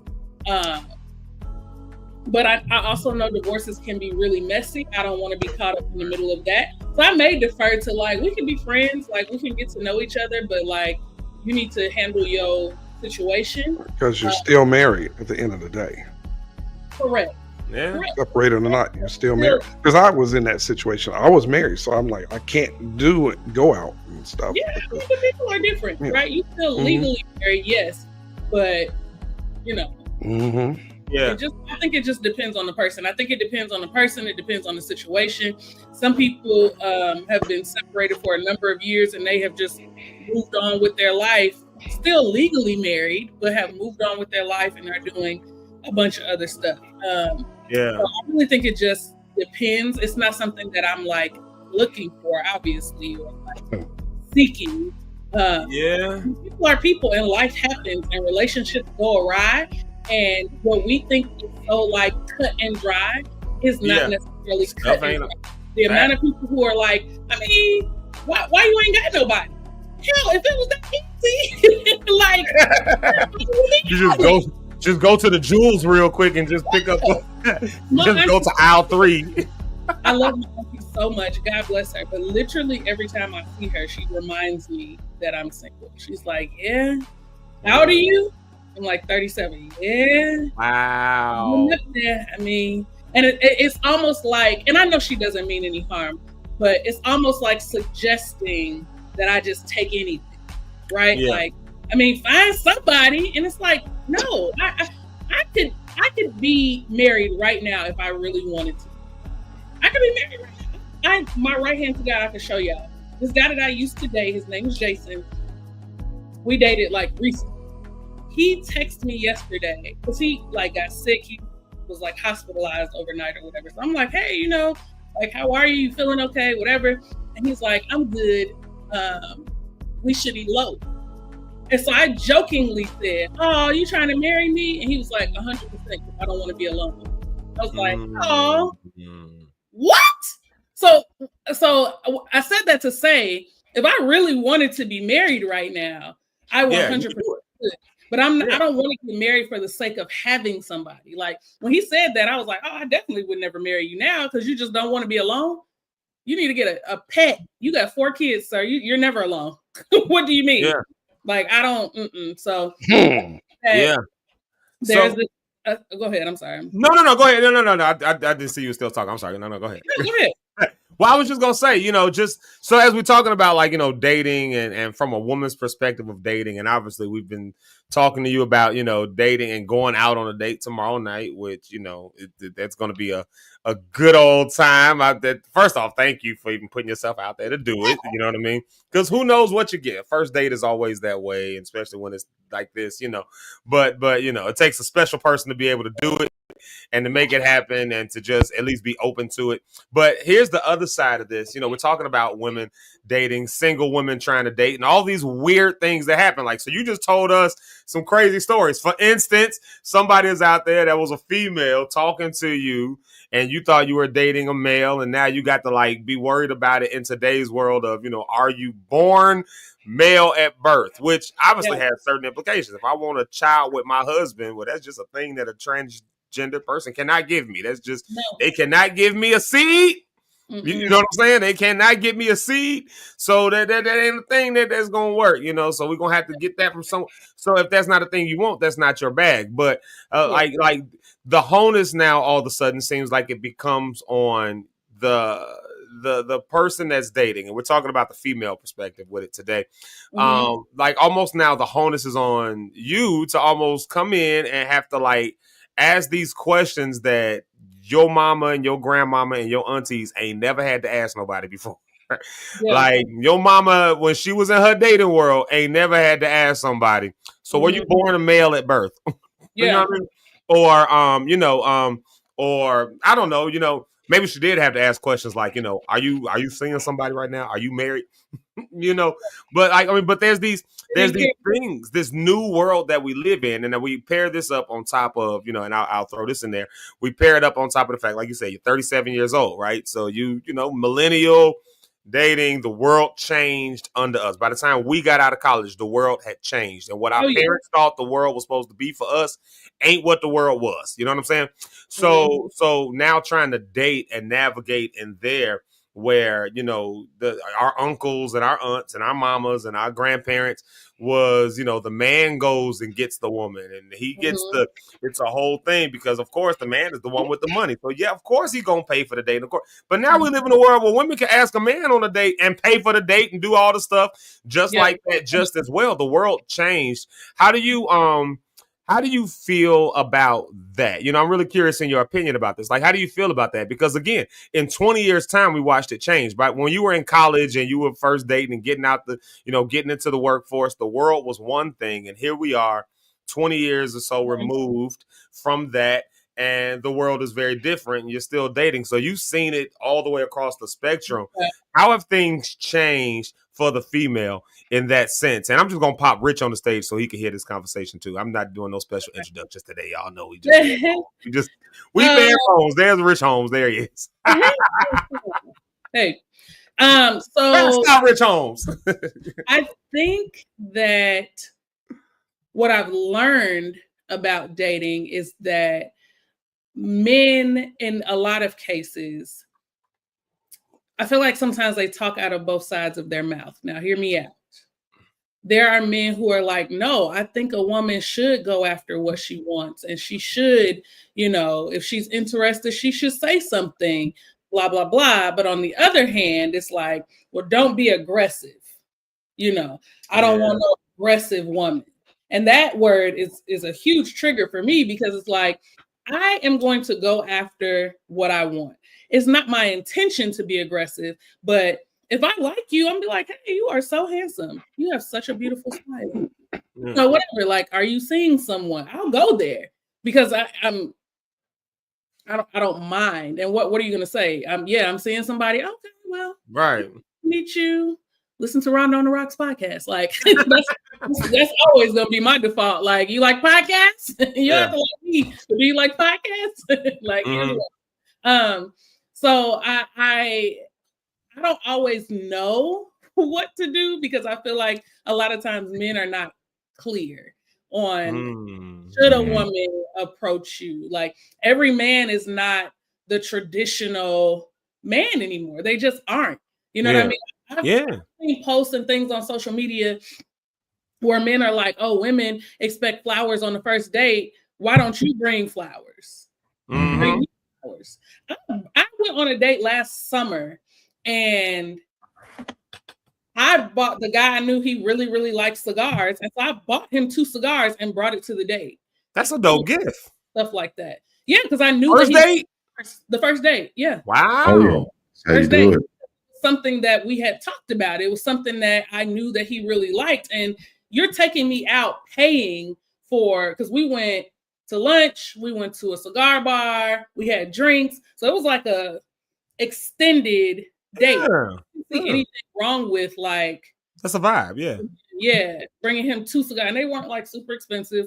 He told me the name of some cigars that he liked. I think they were maybe $5 a piece or something like that, $6. So I didn't even spend $20, and I just thought it was a nice gesture. Would I do that on every date? Probably not. More than likely not. But in dating, you're also testing things out. You're seeing what works. You're seeing, I bought him some cigars. I don't know that I would do that with whoever I go out with on Thursday night, probably because I don't know who they are and I wouldn't know what to bring. Yeah, no, but you wouldn't have to do that for Thursday. Thursday is just a vibe. It's just like we said, we ain't trying to marry you off on Thursday, you know. So I mean, it is. If it ain't, it ain't. Yeah, I feel like dating changes more frequently and more rapidly now than it did even when we got out of college. Like we got out of college, it was like pretty stable for like from I don't know, when did I leave school? 2006 to probably like dang 2006. God dog, you don't play. 2006 to probably like 2012, I say it kind of remained the same. Then it kind of changed. The pandemic changed everything. It literally took the world and flipped it upside down. And so I think people did a lot more like creative dating during the pandemic because you really had no choice, right? You couldn't go anywhere. So you had to be super creative. You had to be super. Yes, cigars. What's wrong with cigars? He likes cigars. Yeah. I think Jonathan Jordan likes cigars. Actually, I think he's a cigar liker. So I think that was a cool vibe that you had cigars. I think I think it was something really nice. You know, it was pretty cool. Well, it's thoughtful. I think you know what, and not to cut you where you were right there. You know, I didn't mean for that comment to throw you off, but can't for now. Thanks, Zeke. Stopped it right in the track. But you did something that, you know, just to address it. You did something on that date that all women say they want. A man who just is thoughtful enough to know something I like. That age old adage of it's the thought that counts. It ain't the gift. It ain't the price of it. It's the thought that counts. And when you put that extra thought that said, hey, she knew I like cigars. She knew I like this brand. She popped up on the first date with 2 of them. That's like, yo, like that right there makes somebody's head go, oh, snap. Like this is somebody who's thoughtful, like right off the gate, you know. Same way I think, and maybe you can correct me if I'm wrong, but I think I've heard women say that's what they want from guys. I don't know what I want. And just do that. I think that everybody is trying to not be the one to do too much, right? Like everybody's trying to remain cool and laid back because nobody wants to put themselves out there and risk being embarrassed, rejected, or hurt, right? Yeah. So men are less likely to do things because if a woman is like, don't want to talk to them no more after they didn't buy flowers, then they never want to buy flowers again in their life. And it's like, calm down. That was one person. Things happen with one person.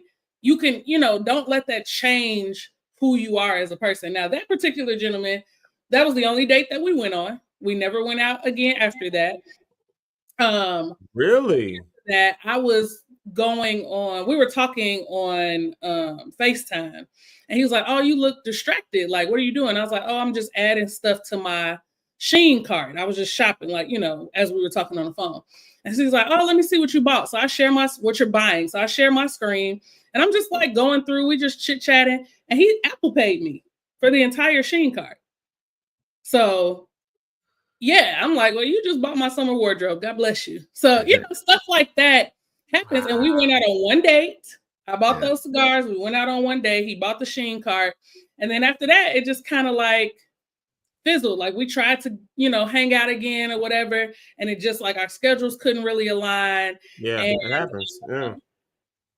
What does man say? That's 1,000 in my book. I think it's a.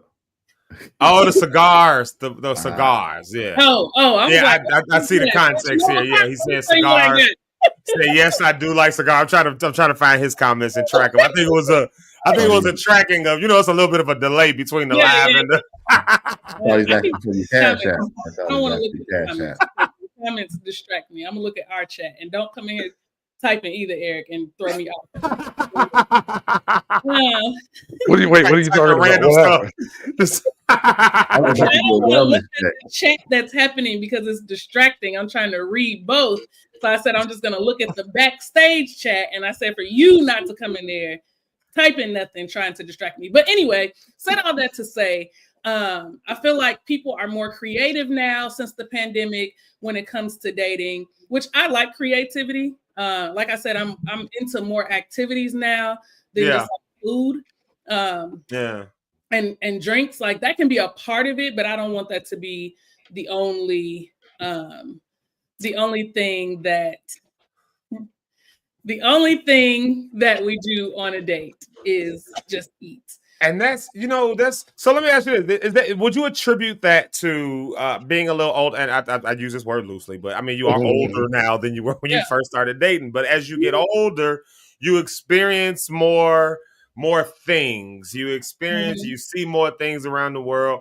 So when you're younger, going to the dinner and the movies, that's a date. That's a vibe. That's a and movies for young people might actually be a good date because they ain't got much to talk about no ways. Like so at least the movie gives them something to talk about, right? But as you get older, you got a job, you got family, you got stuff that you're dealing with. Like you said, you taking care of grandma and doing all these kinds of things that happen like in life, and you got a lot more things to talk about. And when you get finally with that partner, would you say that it makes you want to like discuss things that are more depth? So now all of a sudden dinner is not necessarily the only thing I want to do. Yeah, dinner is a good starting point because we got to eat. We got to eat. But now, I've seen just for a random thing, I've seen something silly. I've seen Navy Pier before. I've experienced the flyover at Navy Pier, and I would love to do that with a date. And so, no, I'm not interested in going just to dinner. No, I want to go have an experience. I want to go and experience this thing with you because I've seen more in life. Has that been kind of your story? Like seen more, so now going on dates, I want to do more as opposed to the bare bones minimums. Yeah, I also kind of just want to get to the point more so now. Like, what is it that we're going to do? Like, let's figure out if we like each other enough to go out again, and let's see how our communication is. Let's see if we share the same interests. If we don't, that's cool. Let's move on. I do not desire to have any grown friend, big grown male friends. Like, I have enough. I got all of y'all, and then I have just other guys that I've met along in my life. So I'm not on the hunt for people to just hang out with, because that is a very, very slippery slope, especially if you started out like dating and now it's like, well, let's be friends. Like, that's a slippery slope. Somebody gonna try to. I have a question. So, yeah. What did you say a minute ago? You said that you want to get to the point on the first date. Yeah. Like, you don't know enough to really, do you?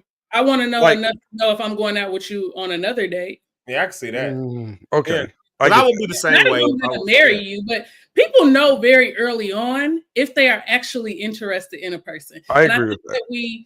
We like shy away from that because we give people so many excuses. Oh, well, well, maybe, and well, maybe. Well, no, like, pretty early on if you want to continue engaging with a person or not. And this is not to be like a hard ass or not to, give people grace, because we give people a lot of grace, and I think sometimes too much grace. Yeah. If you know that you don't want to date somebody with kids, don't go out with someone who has children. I agree with that. That's good. Why are you even wasting your time or their time saying, well, the kids are older, so they're not really kids, but you don't want to date someone with children, period. Yeah, if you know that. Someone who drinks, but y'all go to a bar on a first date. Why are you doing that? You don't drink. You don't want to be with somebody who drinks. So why are we doing this? You see what I'm saying?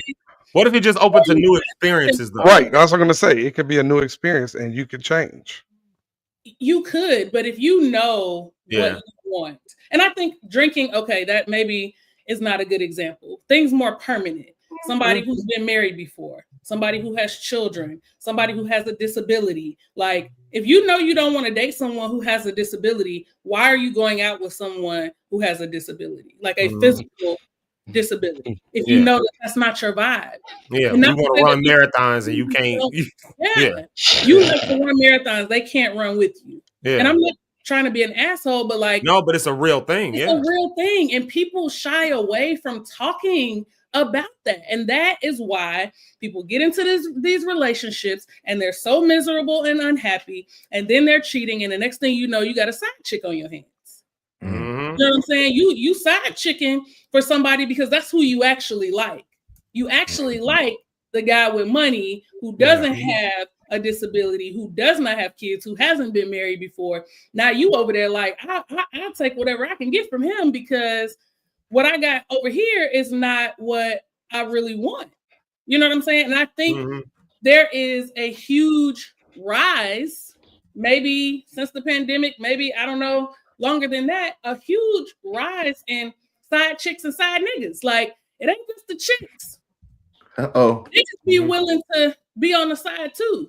Plenty of them, especially if they getting some butt out of it. When that ass gets to turning up, oh yeah, they don't mind. They'll be whatever you want them to be. Wow. I'm just being real. No, but this is true. This is whatever true. you want to be. And this is a woman's perspective. And can't none of y'all tell me about a woman's perspective. This is a woman's perspective. Men will do a whole lot for sex. A whole. We'll get on airplanes and cross. Hello, I will cross the ocean for you. Like literally. Yeah. Yes. You know, he don't think so. He don't think so. No. I get what she's saying. You don't think so? You don't. You No. I know. I'm agreeing with her on that point. Oh, gotcha. It was. I kind of disagree. Really? I kind of disagree with the other. I mean, I agree, but then at the same time, like you said, I guess people change. Like, I think it's hypocritical for a person. I'm not saying you and I guess it's still their preference. If someone, and we'll get back to the side situation, but I've heard women with children say, "Oh, I don't want to date any man with kids," but you got some. To me, that's hypocritical to me. You want somebody to accept? No, this is why you want me to accept all that you have, but I can't have it. That's but maybe selfish. you don't mind. Maybe you don't mind people with children. Maybe she does, right? Like, but how? And you have them. Because I have to put up with your children. I know my kids, and I only want to be bothered and deal with my children. Keywords. I'll tell you this right now. I will not seriously date a man who has a dog. And people think that I'm crazy when I say that. A dog. Really? Do you have one? Yes. But power does not get along with other. Hear me out. I'm listening. Power is spoiled. Power is a loner. He does not get along well with other dogs. And if I'm kicking it with you and I'm staying overnight multiple nights, he got to come or you got to come over here because I can't just leave him alone for, multiple nights. And I like to sleep over. I don't want to spend a night bag. I like to hang out. Sometimes I don't want to go home. You know what I'm saying? Yeah. So, but if you have a dog, it may cause a conflict because my dog may not get along with your dog. And if something happens to Power, now, Well, can't they be put at a kennel for when you're dating? Yeah. People go out. But if it becomes a serious thing, the dog can't stay in the kennel forever, though. Yeah. I get what you're saying. I get what you're saying. It's going to be a conflict. Power is my family. Power is like the closest thing to the child that I have right now. So, but I'm not going to disrupt how he lives his life for somebody. Like, you know what I'm saying? That part, it may sound crazy, and I know people, ain't nobody saying that. Oh, I'm not looking at the comments. So if they dragging the comments, I won't even know. Everybody disagreeing with you, yeah. Everybody has their own preference, right? Like you have an adult daughter, right? Right. Would you date someone who had an infant? An infant? I like children. See, it's different from me. Would you date not the regular guy who had No. I get that. I get that. Like, yes or no? Would you date someone who had an infant? It depends. I'll be honest with you. It depends on the person. Because if I like the person, I accept everything that come with the person. I can't. Right. That's like me coming into your life. I really like you, but I don't like this dog, so he has to go. Or I don't like. Yeah, you know. Would you date someone who has previously been a side chick? Yeah, that's her past. I can't hold that over her head. That's okay. She can bring up everything I've done. Shoot, I think every dude would date a previous side chick. Right. I think every dude would probably. We've all dated side chicks. Everybody. I'm pretty sure, absolutely. Well, I ain't dating no. Every woman, not every woman, but majority. Almost dated. Almost. I was like, you almost had a side chick, Rodney. No, Because you've dated a that's a side whole dude. other story. Because like Rhonda may have dated a side. Rhonda's dated a side dude before and probably didn't even know it. So knew. I can't use that. So what were you about to say though before that? Everywhere. What was you about to say before that though? Because would I date a side chick? I can't. That's being judgmental. That was my question. How long? When would she have to stop being a side chick? Right? If y'all just like going to the Olive Garden and then you went to mini golf and stuff, can she still be doing her thug this? Once it becomes a serious situation. Yeah, because we're just dating. Unclear. You can do what you want to do. That's also unclear with a lot of men because you just never like. I think that until a man literally says, "Rhonda Elise Cohen, will you be my girlfriend?" I am free to do whatever I want. And even that's then, how you feel? Huh? I think that's. I would agree. I agree with that. I think the guys know we would have to say, but at the same time, you don't want to be a fool. And you waste your time with somebody, because women do that too. Yeah. Now you've wasted your time, and they're like, I'm with it though, like, because I get it. I mean, without a label on something, like you don't really know what it is, like you don't really know what you're calling it, and so that means it's free game at the end of the day, like, and so like some people get that's why some people get possessive. They ain't had no labels put on nothing, went on 2 dates, and all of a sudden now in their mind, that's my girl, and this, that, and the other. They, we about to get married. Before you know it, now they become stalkers and all kind of other stuff. And I know a girl right now, and if she was on Facebook, I laughed at it. It's funny looking back at it.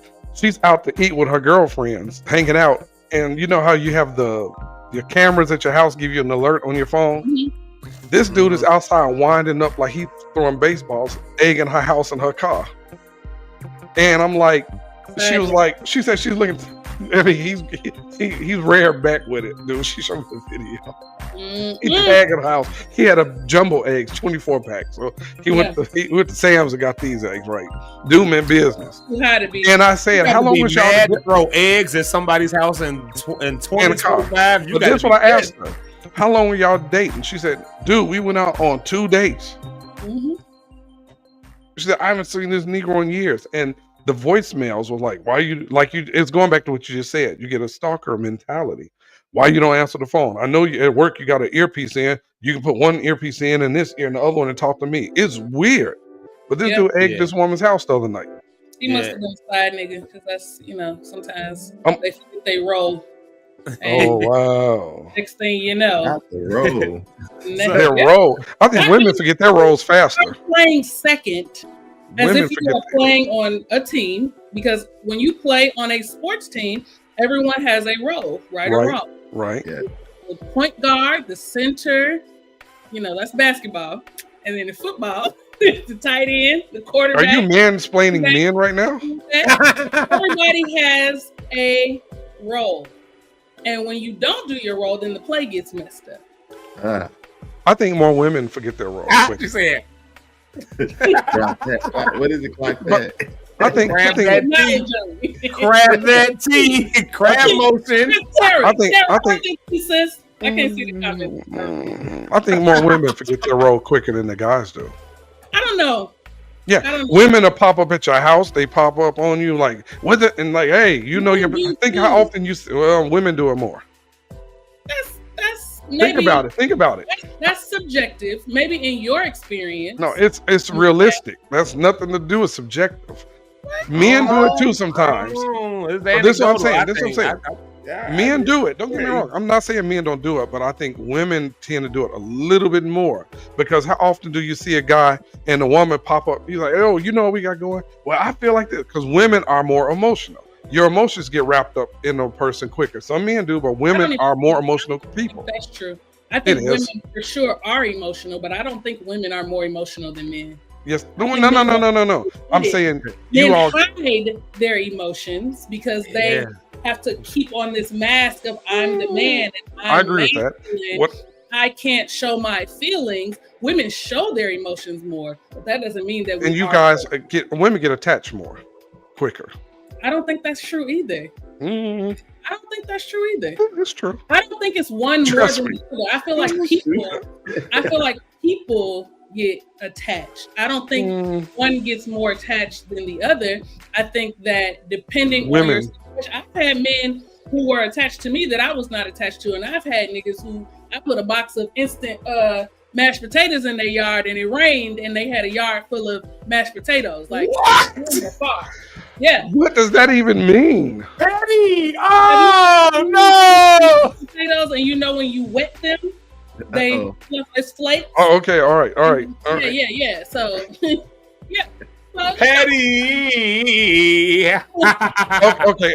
In certain cases, men. I'm never gonna get a date. Where's the data? Right. There's the lady Kelly Ellis wants to know where's the data? Oh, Rita said that's just your keyword. You think versus. No. It's fact for me.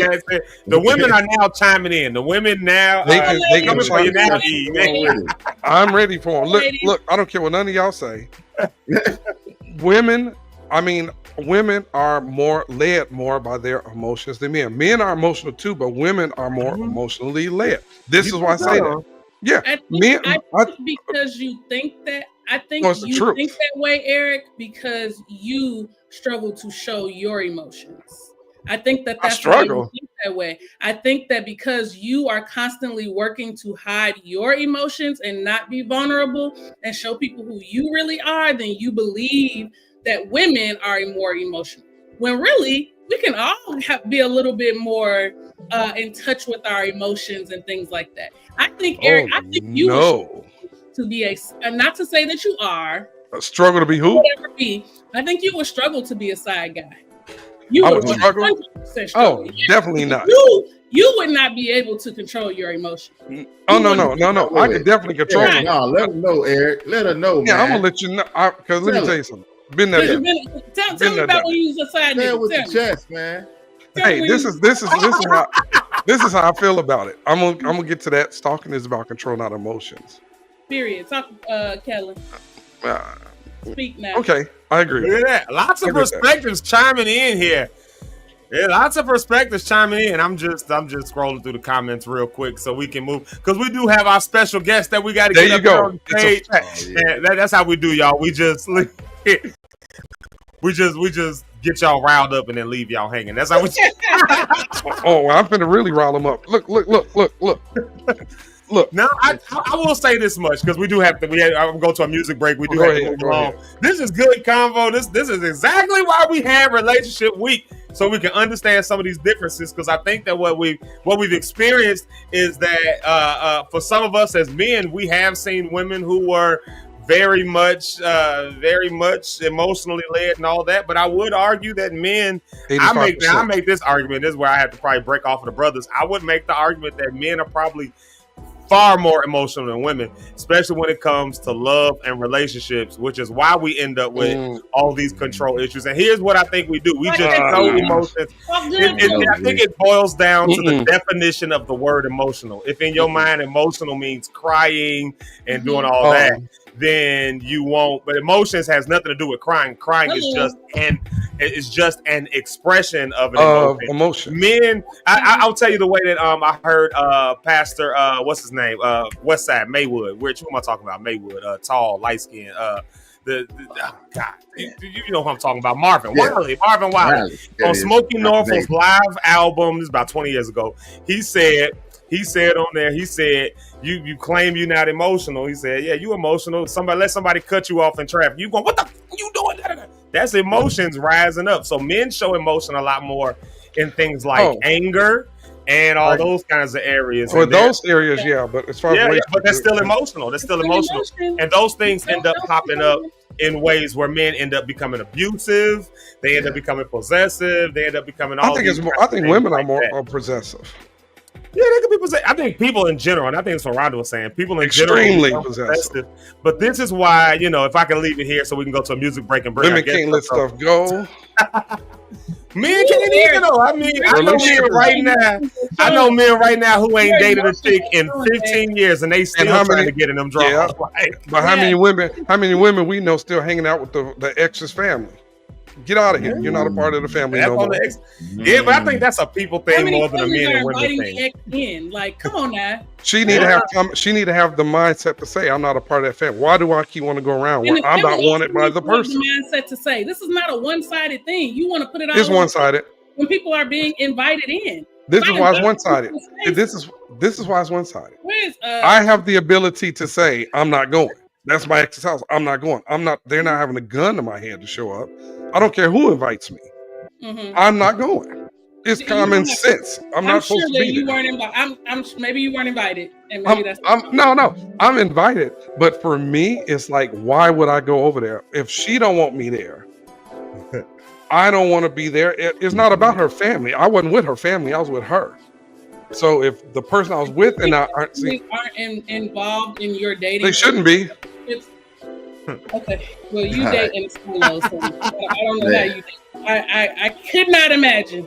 All right, Zeke, music, is that where we're going now? Yeah, we got to move on, y'all. We got to get on to this music break. I love what the They conversation. can't handle me, Rich. They can't handle We me. have a special guest that's coming up with us. We've got Miss Shanta Helena. We're going to do just one song here, y'all, because we're a little bit over. But we're going to do just one song this time. And we coming right back with our special guest. Tara wants to know, Eric, who hurt you? There it goes. Let's unpack this. There it is. Nobody. I'm a realist. I don't go with what everybody else say. I'll tell you what I'm gonna do. I'm gonna play this song right here since we're talking about love and all these things, and we're gonna dive into this conversation around being single. Now what?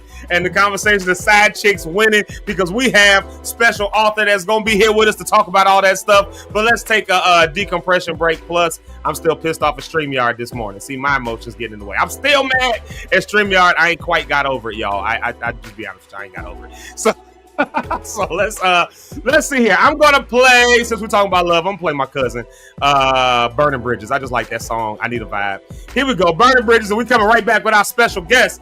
Y'all, the conversation is good. Y'all keep blowing up the comments. Tell us what you think. We've heard from Rhonda's perspective. We heard from Eric's perspective. Right We perspective. heard from I'm going to break. Bye, y'all.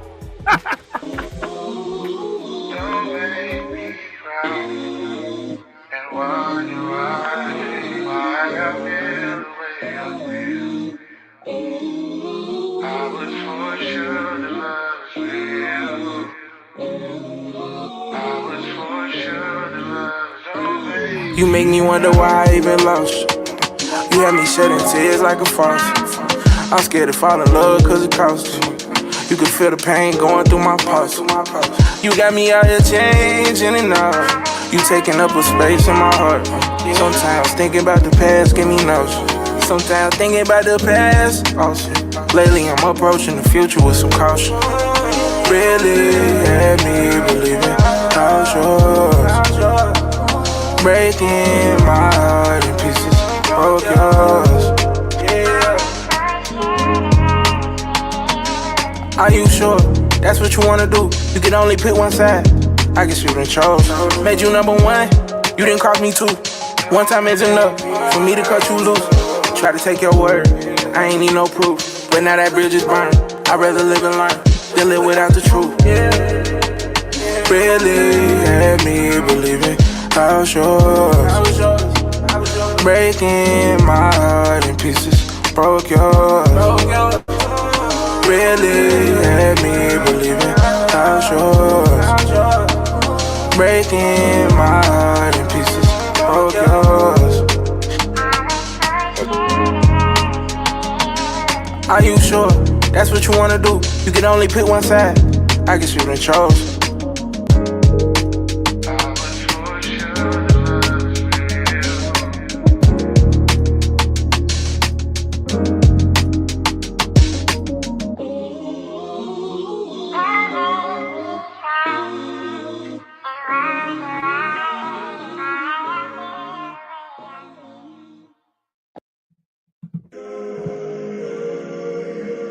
Well, we're back. We're back.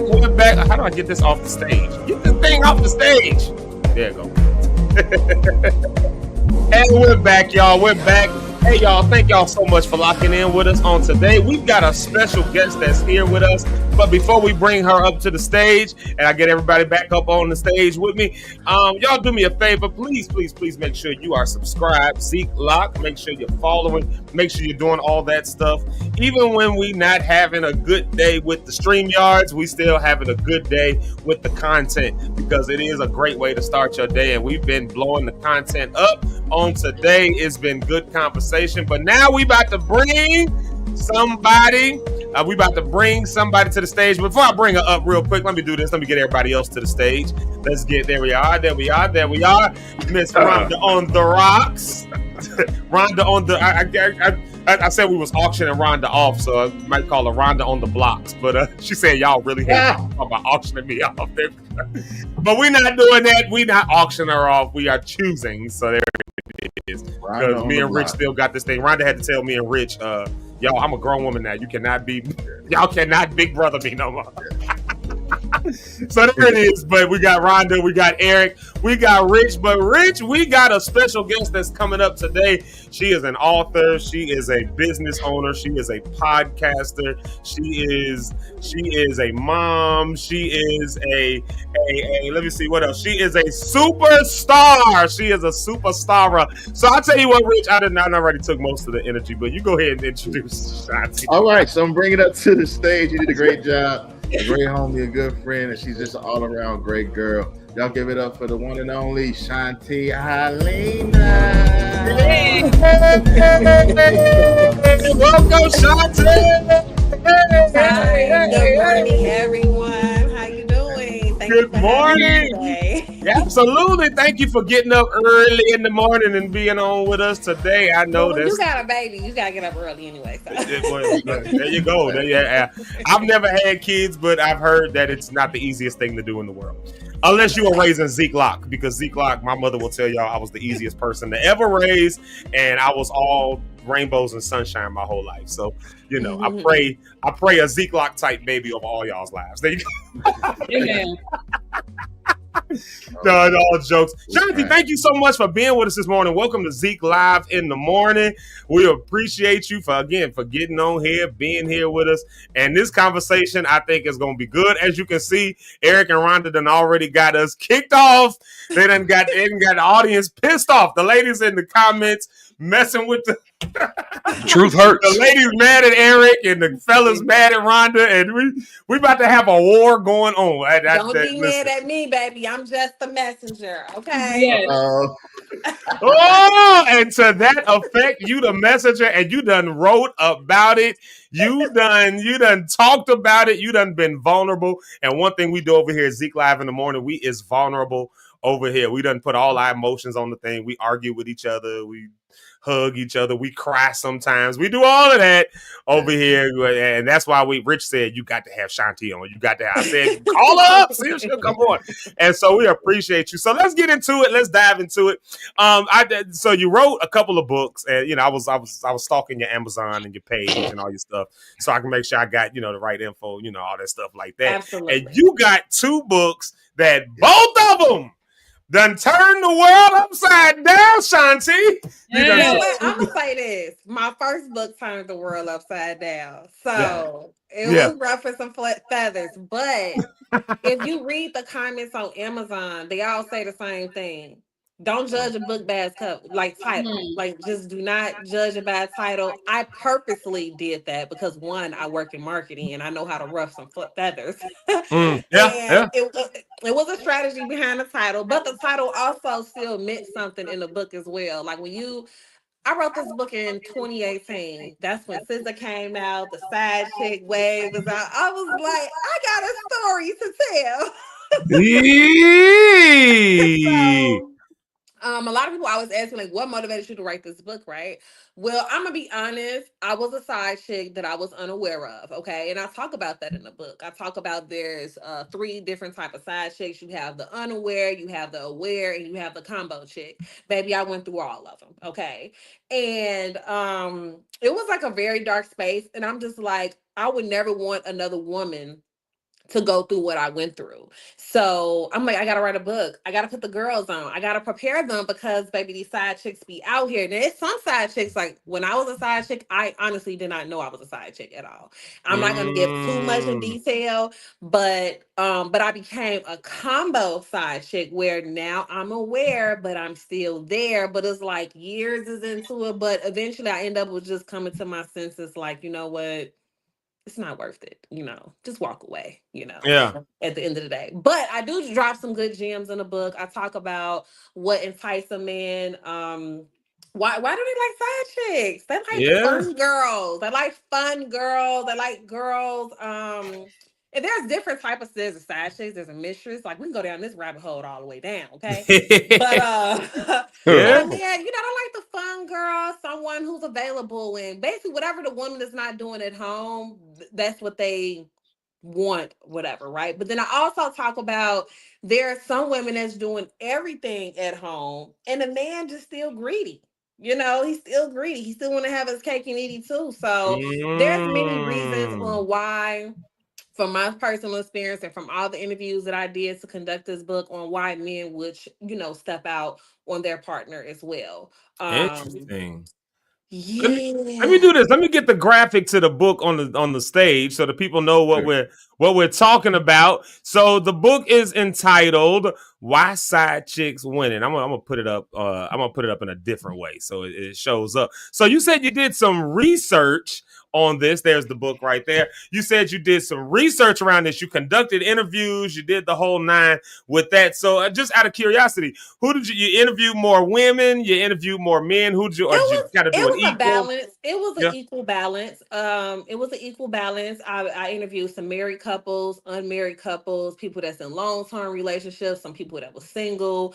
And what I did was, because I'm a book author, okay, I be wanting people to be honest and authentic. So when I used to ask certain people questions, they not knowing that I'm taking this information elsewhere, right? Because I want you to be honest with me. So I will purposely start up conversations about infidelity or cheating or side chicks just to get people insight. Because if I come to them and say, hey, I'm writing a book, they're not going to give me the truthful, honest truth. Like they're going to give me some cliche BS or whatever. And that's something that I did not want. So sorry, friends and family and friends of friends and associates. Y'all stories made it to the book. Oh, y'all made it to the book. But even in that, and I'll toss it to one of you guys in a minute. But even in that, like we were just having even this discussion. I think Eric and Rhonda, one of y'all mentioned it and said, like, this idea of maybe being a side person. Rhonda, maybe it was you that said that, and just not even knowing it. Like, and you just said the same thing, like not even knowing that was the case. And if I'm just being honest, I done kept some side chicks once upon a time, and they did not know they was a side chick. Like that's just, again, we vulnerable over here. Now I'm married now. I ain't got that going on. So don't y'all go back talking about Zeke got a side chick. I don't. I got one wife and she in the other room, like trying to keep me calm because StreamYard is acting up. So I'm good there now. But I mean, to that effect though, have been down that road, have been that I'm going to use a word here, manipulator. Have been that manipulator to manipulate a woman into thinking that there was something more that could be, when the reality was it didn't end up being that.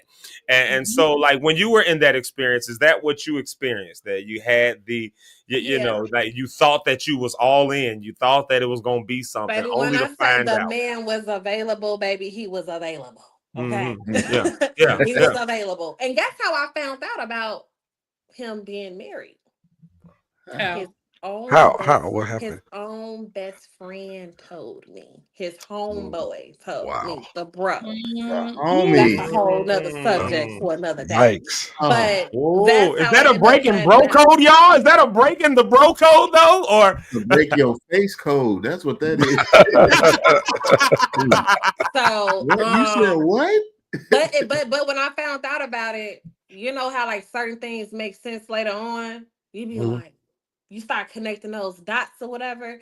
So I'm gonna be transparent. When I first found out about it, I was hurt, whatever. I don't even think I lasted 60 days after. I don't even think 45 days. I was like, I can't do this. Like, I just can't do it. Just walk away. you know, Yeah. and it was cool. You know, it was cool. Like I have nothing bad to say about that individual, a good person. I just felt like he should have allowed me to make that decision myself. Now, Yep. fast forward to later on, they were separated and stuff like that. But I'm like, cool, you should have just said that because now nigga, you motivated me to write.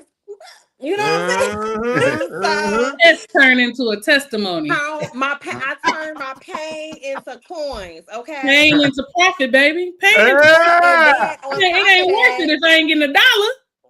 On top of that, Wow. you know, I transitioned my life over to now I'm single. Now I'm single. Now what? You know, talking about my single journey as a woman. And I feel like book number 2 is more so men and women can really read that book because we went through the whole phase, the side chicks, right? Now I'm single. I got to refine myself again. What am I going to do? Right. So this is like a testimonial book of what I've been doing during my single season and how I just changed my mindset and everything. But I honestly can say, do not judge my books by its title. Like you have to really read it. Like you have to read it. And I'm not saying it because of me, because I was recently engaged. I broke my engagement off and I had to go back and read that book. I'm single now, what, as a refresher to remind myself, like, you are that woman. You are that chick. Okay. Don't play with me. Okay. Yeah. Been that girl. Still that girl. But other than that, yes, the side chick book most definitely caught a big wave. I was receiving good backlash back, you know. Yeah. But at the end, I did get a lot of apologies. You know, I made it to a few group chats and everything. But like I tell the women, it's like, don't you want to know what's going on the other side? Yes, being a side chick is fun. You don't have no worries. You can date many men as you want. You can have lavish gifts. You could do this and do that. But deep down, at the end of the day, they still by themselves. Yep. When it's time to go to bed at night, that bed gonna be cold for the most part, unless you just look up to get your 1-2 that night, right? And I'm not promoting to be a side chick. I'm just breaking it down for us women. Like, these are the pros and cons. You know, you sign up for what you want to sign up for.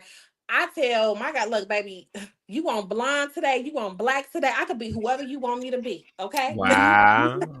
Like, you got a taste for some short hair? I got you. You want me to dress up like City Girl? I got you. You want me to wear that lingerie in the kitchen? I got you. Like, I'm actually in the process of reading this book called Hope Tactics.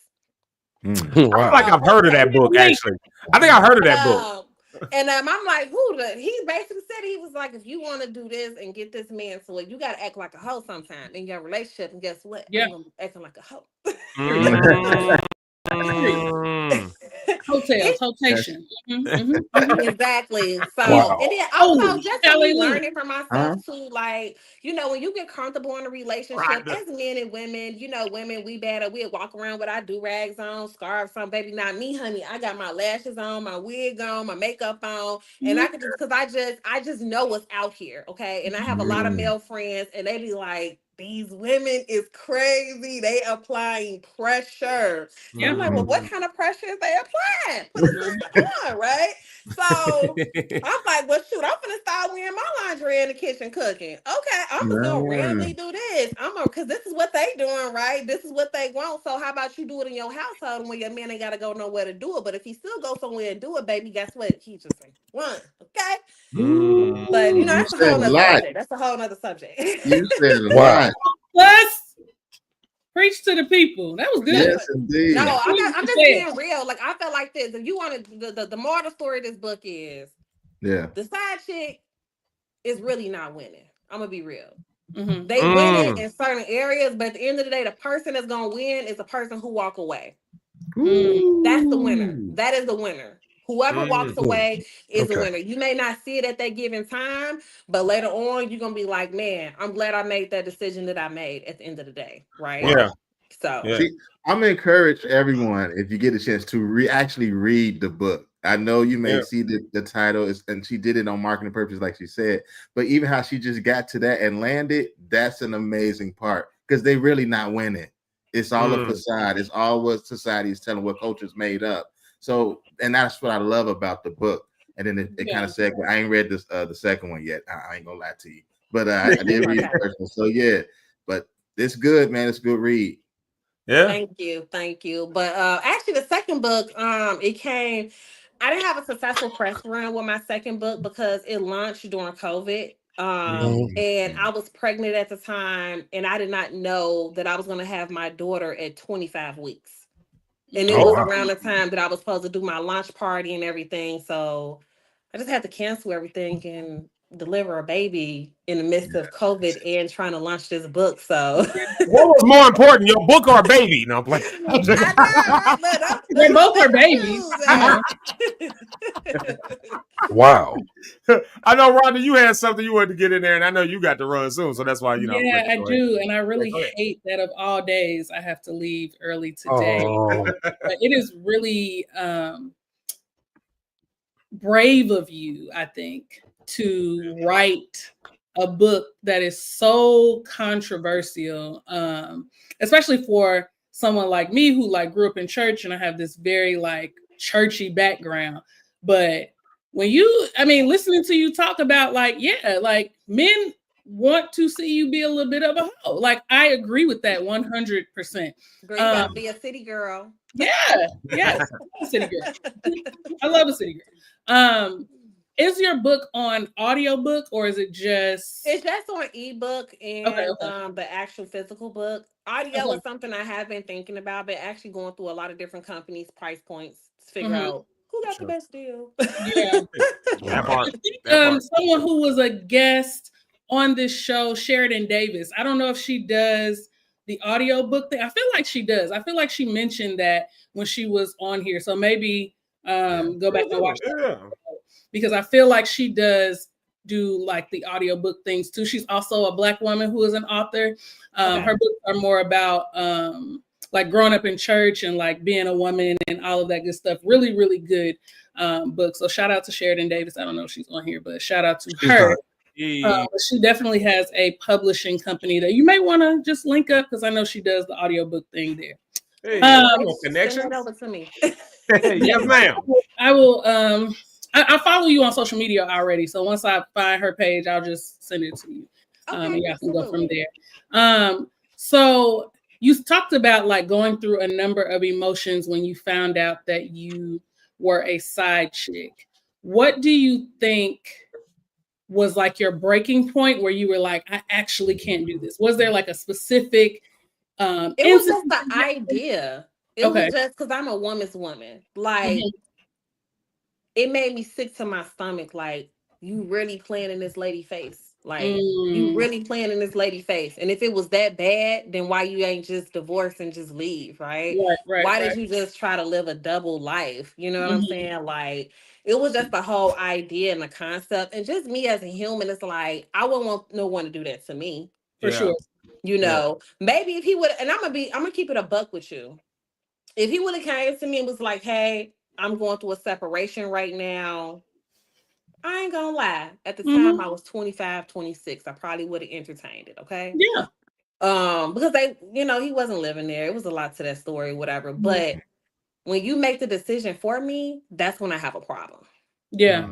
So, and then also to add a little bit off subject, women, y'all can get mad at me, and I argue with women all the time. I would never be a side chick. I would never be a side chick. Every woman has been a side chick. 100%. Every woman has been a side chick. Either you are aware or you're not aware. Every woman has been a side chick. I'm sorry. Even if you were aware and it was only for one day, you were still a side chick, my girl. Exactly.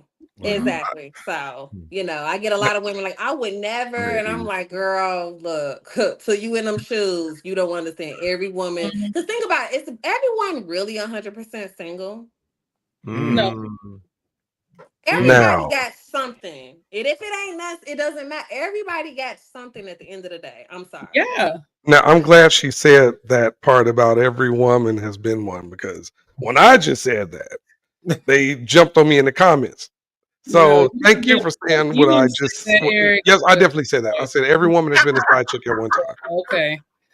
That's exactly what I said. Let me sign out. Shanti. Oh, don't run now.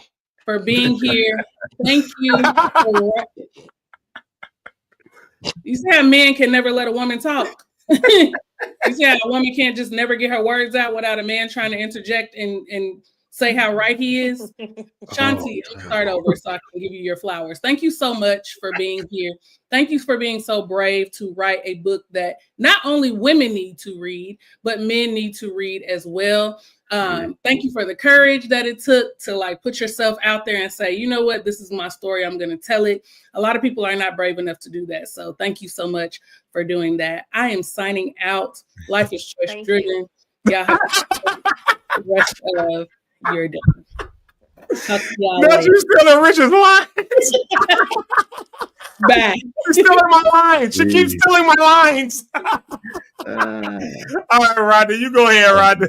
Rhonda has to get onto a work thing, so she had to get out of here, but we still got these real jobs. So now I want to piggyback on what Rhonda just said, and then Rich, I'm going to toss it to you because I know you had something. Rhonda just said something that's real good there. Now, y'all, we a little bit of an overtime here, obviously. So, you know, we'll wrap soon here because this is good, man. This is good stuff. This is good. Yeah. I'm going to piggyback on what Rhonda said real quick.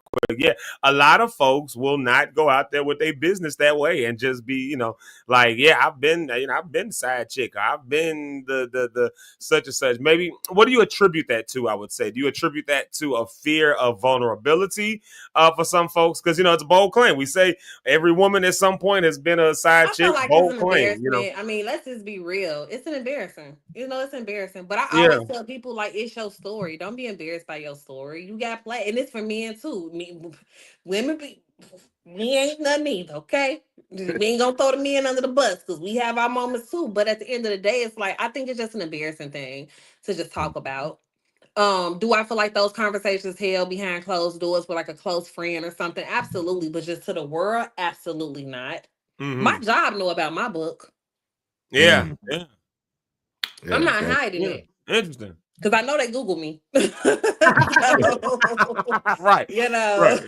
Especially in this world today, yeah. They done found it. They know. Exactly. You know. So I just think it's an embarrassment, you know, at the end of the day. And sometimes people do not want to relive that story. It took me some years to get over that situation. It took me some years, but I also had to hold myself accountable too of the red flags and, you know, excuse me, fuck a red flag. Y'all need to start paying attention to yellow flags. Just like a stoplight. It's green, yellow, red. Do not wait to the red flags. If you see or get a little driplet or a crumb, that's a yellow flag, baby. Look, it's time to reevaluate. Okay. So what would constitute as a yellow flag? Rich, I'm sorry. I keep saying no, Rich. You good. Go ahead. I'm genuinely, this is good stuff, man. You helping somebody. Let's say I'm talking to a guy and I'm noticing that every time we plan something out, it never goes as planned and get pushed to another day. And it's like a repeated cycle. That's a yellow flag to me. And then at first I would ignore it, be like, oh, you know, life happens, right? But once I see certain things become a pattern, like, oh, he got something going on.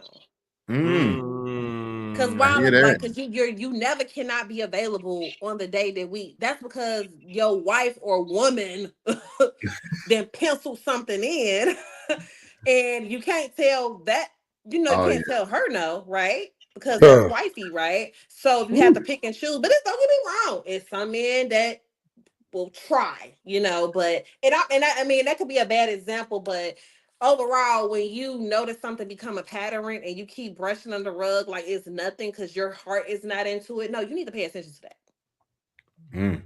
Pay attention to those yellow signs. I'm an advocate for therapy. I go to therapy every week. I've been going to therapy for the last couple of years every week. And that's one thing my therapist told me, like, stop paying attention to red flags.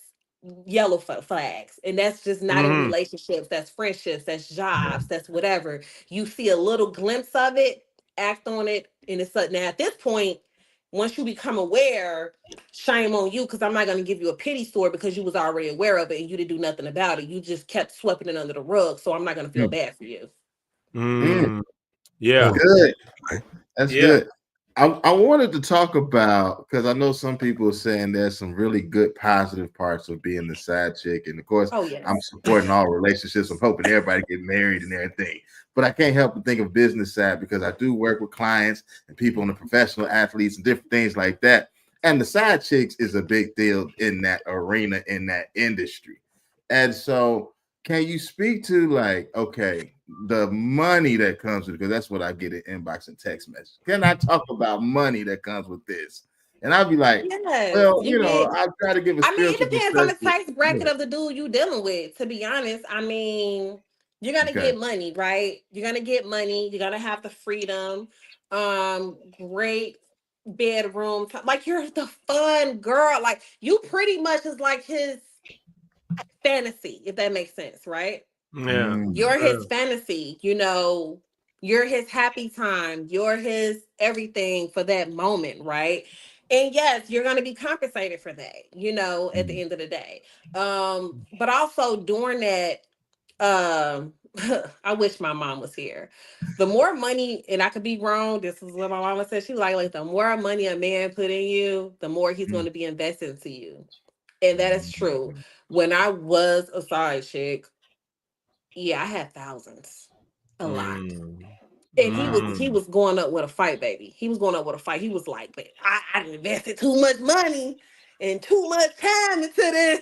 And I was like, Wow. But yes, it is not. It's not even all about money at the end of the day. Like, Okay. you get the time. You go on nice, fun dates.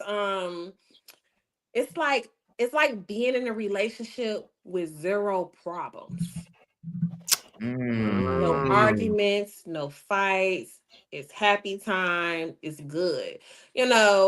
But by me being a side chick that was unaware, like I was still getting all of that. Like I felt that was my relationship at the time in my mind.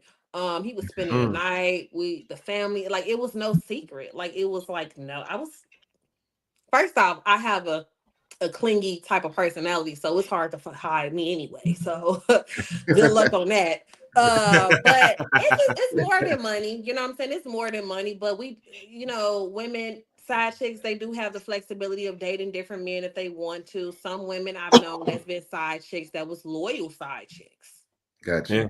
Oh, it's some loyal side chicks out here. A loyal side chick. That's real. It's loyal. That's crazy. It's loyal side Jerry chick. probably got about two of them. I'm pretty Not sure. my That's too much. That's too much. I see a comment that said, if you're a side chick, stack your money and use his. That is true. That most Not definitely my does. wife giving side chick advice. But hold on. Look, but hold on. Not my wife giving side chick advice. What? Wait a minute. Dante, that's my wife giving side chick advice. What the F? What, baby? What are you? You need to go over there and take care of that. Hey man, you need to handle that, Once man. again, Zeke, go handle that. Because I know women who was a side chick. I'm not gonna say I know them personally, but know of women that was side chicks to men who had money, who had making 100,000, who making 40,000. You know what I'm saying? Because sometimes it's not all about the money. It's not all about the money at the end of the day. So, and then I've seen some very successful relationships from the side chick, like the infidelities and stuff like that. Like they actually end up marrying a side chick basically and happy ever after. And there's nothing wrong with that. It is what it is. I just feel like I just want marriages and relationships to stop using that cliche line, I'm staying for the kids. Stop saying that. Stop saying it's cheaper to keep her. Stop it. Not to put my personal business out there, but I was engaged. I put down a significant amount of money on a wedding that never occurred. But I had to ask myself this question: are you 100% happy? If it ain't no yes, it ain't no in between. It's yes or no. If the answer is no, walk away. And I walked away because I could have easily used it. I had a toddler. Well, she was a baby and she was 2 years old. I have a baby. I got this. I got that. Baby, I walked away because I got time. Yeah, that's powerful for you to even walk away to even to do that, to make that step and choose you out of that. How was that process to even do that? Was that a simple process, or was it more or less like, yo, this is where It I'm at? wasn't a simple process. From the outside looking in, it looked like I just woke up one day and just said, forget my relationship, Exactly. like cold Yeah. turkey. No. Mentally I was checked out long time ago. Mm. I was checked out. But as I was coming into being checked out, I was still having that little hope and Yeah. maybe it's gonna work out. Maybe he gonna wake up and smell the coffee one day. Maybe this, but then you gotta ask yourself this question: how many more maybes are you gonna wait on? Whew. That's it. I'm No more young. babies. I'm 37 years old. I'm young, Yeah. and I'm gonna live my life. And I'm not gonna be like my grandparents and all of them, like sticking around just because. No, I'm sorry. No, Yeah. Got you. we can Got be you. co-parenting. We can co-parent. Yeah. And then make room for the next one. So. Yeah, and you probably just hit on something right there, like when you say, like the like, because you said this earlier, like the cliche, I'm sticking in this for the kids, or it's just cheaper to keep her. Like at that point, your relationship is literally only about somebody else. I mean, it's your kids, but it's still a relationship now that's lived out for somebody else, or cheaper to keep her, which means that the relationship is lived out for the sake of money at the end of the day. With Exactly. only either one of those two things. Baby, I walked away with a 2-year-old toddler on my hip and some clothes in a garbage bag. Didn't know what my next move was gonna be. Went to my sister's house, Wow. and I was just sitting there like, "What you gonna do?" Mm. I think I had like 3,000 in my account. They ain't no real money. I started looking for housing. I'm like, "Ooh, houses are expensive out here." So I went online like a job app. This is how God works, okay? I'm a real big person on finances, real big on finances. Actually, I talk about that in Why Side Chicks Winning about bossing up your life. Yep. I kind of knew, I didn't know, but the year that me and my ex had departed from each other, I started bossing up my life because it was too many unknown variables that was thrown my way. I worked on my credit, I stacked my money, I did this and did that. When I walked away, I kid you not, I was sitting on my sister in her couch. I said, I'm finna go buy a house. She's like, well, people prepare for that. God got me covered. I went online, did what I did. Within 30 days, I found the house and closed on the house. Everything within 30 days of me leaving my relationship. Let's go. Wow. Tell me I God ain't had on her to. side. Let's I go. had to because, I got a baby. You feel me? Yeah. Yeah. Oh, that's I Like got to that do what I tea. got to Crowd do. oh, motion. that's what that is. I'm like, honestly forgot what that was. Like, what is he doing? That's what Women's I'm like. perspective. Like that It's tea. the Come on. crab motion. We But learned the crab on motion. the Right. outside, it looked like, oh, she just didn't care. She just walked away like cold turkey. She been planning to buy this house. No, I didn't. But I was working on my credit because you just never know when you need your credit and stuff. I made it over to the 750 club.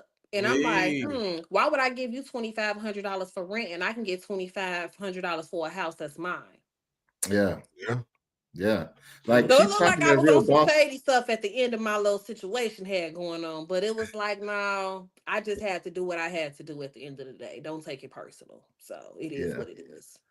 And she's always had this boss mentality. Like we got a chance to work at Chase Bank together years and years and years ago. Oh, I And was so man, she young. was a boss back then when she first got in there. I was like, "What? Come on, you tell her." You all thought she was the manager. You thought she was just running the whole place. So when she gets in there, she knows what she's doing. So, man, just fun times. I also wanted to talk about with that on the business perspective, with you, a lady, a female, this boss energy that you have. How important has that been? With establishing business and in the culture and what people have to say towards women in a lot of places, how you able to stand on business and find yourself being successful? You just gotta stay consistent in whatever you do. Whatever you put your mind to, you're gonna have those roadblocks. You're gonna have them haters. You're gonna have the toxic people coming into your life. You gotta block that all out. And that's what I do every day. Don't get me wrong, I'm not perfect. I most definitely break sometimes. Okay. I'm human. Yeah. But the bigger more of the picture is that you gotta stand firm. You gotta stand 10 toes down. You gotta be on your stuff at the end of the day because ain't nobody got you but yourself. It's cool to rely on somebody here and there, but at the end of the day, it's like you gotta do what you gotta do. I think that's one of the things that I probably have to work on too. I hate coming off as that strong Black independent woman. This is like, no, nigga, I need help. But I think it's just my dominant personality, and I have that I'm just gonna do it and get it over with, take care of it. So that is something I do need to work on, though. But other than that, Yeah. being a boss, being an entrepreneur, being a corporate baddie, I'm a corporate tech baddie. I work in tech or whatever. I wear a lot of many hats. And all I can say Come is on. that I just stay firm. I have affirmations. I have a whiteboard on my wall. I write weekly goals out, like what's taking me to the next level.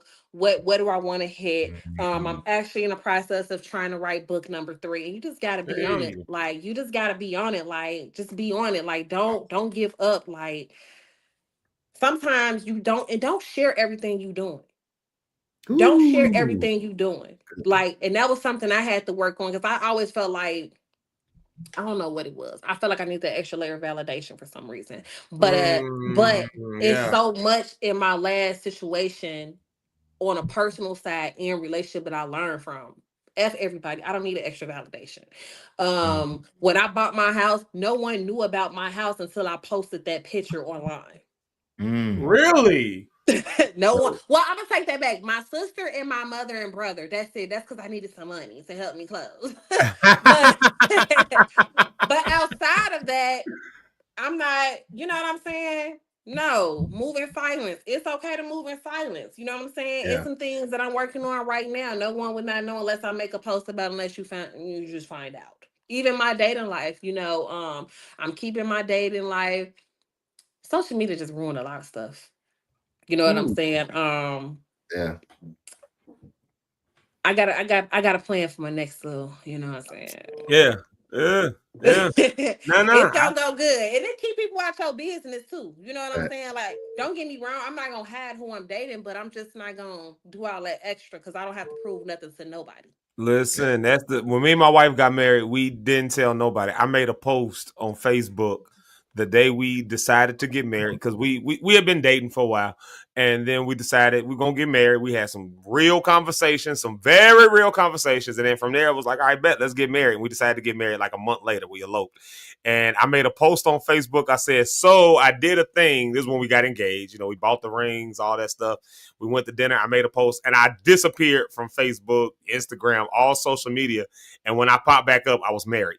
That's just like, didn't let nobody know what it was. I popped back up married on everybody. Honestly, when I do get married, because I'm going to get married. Hey, come on, talk it. I'm not having a wedding. I'm not doing a wedding. We didn't do it. Yep. I did a courthouse. Now I have like my mom and sister and brother. You know, that's it. Probably that's it. I might even invite my best friend because friends will last forever. That's a whole other conversation. But outside of that, that's it. Like there's no reception. There's nothing because once again, I'm a numbers person. Okay. Why would we go spend like $40,000-$50,000 and we can go put that down on an investment, especially how this economy is looking now? If my family is like, no, we got to do something. Okay, we're gonna have a backyard barbecue. Okay, listen, you talking me and my wife's language right now. This is literally what we went to dinner. We had dinner, and it was literally me, my wife, my pastor, his wife, and then Rich. You know, he had to come because he was like, "No, I've been waiting 25 years for this. You come coming." But outside, nobody was there. Like, I mean, because like you said, why am I spending all this money for a 1-day party that most of these people I'm not even gonna remember they exist 5 years from now? Like, but I'm still paying for this wedding 5 years from now that I hosted for people who I don't even remember. Like, I'm cool. You know, I told, I'm dating someone right now, and we, had a conversation about it. He was like, for real? You the first woman that I'm like, look, maybe if you would have asked me this a couple of years ago, I would I want a big wedding. I want this. I want that. It's like, nah, I'm good. I feel like something flips, something flips. You know, for me, it flipped a long time ago, though. Like my first year at Olivet, matter of fact, Rich, my first year, so my second year in college, I was a business major. So we had I don't know, Rich, if you had this class, consumer economics. And my project, the thing that was given to me was the consumer economics of weddings. And from that moment, I'd never have a wedding. You telling me that a flower bouquet costs $20, but if I say it's a wedding bouquet, it's $250, and it's the exact same bouquet, and that's literally how the economics of weddings works. Or like in Chicago, you can rent a venue on the weekend for $10,000, but if you say it's for a wedding, well, it's $25,000 now. Like, I mean, like this. That's funny, but it's the truth, man. I'm thinking about like when I marry again, I'm going to do a destination wedding. I want to do something different. Come on, yeah. I want to do a destination wedding. Yeah. Now, Y'all, we're gonna hear Eric off next. There we go. Now, me and my guy did talk about that because he was like, "Well, what if a destination?" I'm like, "Look, if we go destination, it's still me and you. We can hire a videographer. I can still get the dress, all of that. I just do not have time to deal with people. You know, I lost a really good friendship doing me planning my wedding 2 years ago, and it was a lot. You know, I don't have time. I don't have the energy, the mindset, because people will fuck around and find out. Yeah. Save yourself a headache. Just go over abroad, go to Paris, go whatever, you and your partner, and be a city girl, wear your body suits, your lace, your thigh highs, and wear your wigs, the red lipstick, the pumps and all, baby, and have a ball with your husband, okay? And don't worry about what nobody else gotta say, and keep that same energy up during the duration of your relationship. I work from home. I'm in the house 7 days a week, but best believe I'm looking like this all day. Hey. Unless I'm sick. But I'm trying to keep myself up because I learned something about myself from my last situation. You know what I'm saying? You get too comfortable, you get too content. So no, I'm going to keep myself polished up as the best if I can, you know, and not look like I just rolled out the bed 7 days out the week all day. So yeah. And I'm dressing like I'm going into the office. Even if I did not have this interview, I would have still been looking like this. And I'm not even on camera today at work. Wow. Yeah. Ooh, I know we got a wrap here, y'all, because we do got these real jobs like we alluded to here. But because this conversation is so good, it's so really good. I mean, this is really good. And again, I think you are uncapping something that again is taboo, and you know, especially for a lot of us who watch this, you know, who be here on Zeke Live in the morning. I'm very aware of the audience that we have. Most people that on here either grew up in church, been around church, still go to church, but they got questions. They trying to figure stuff out because they have experienced some of the things you talking about right now, right in church. I'm gonna tell you, every side chick I ever had was a church girl.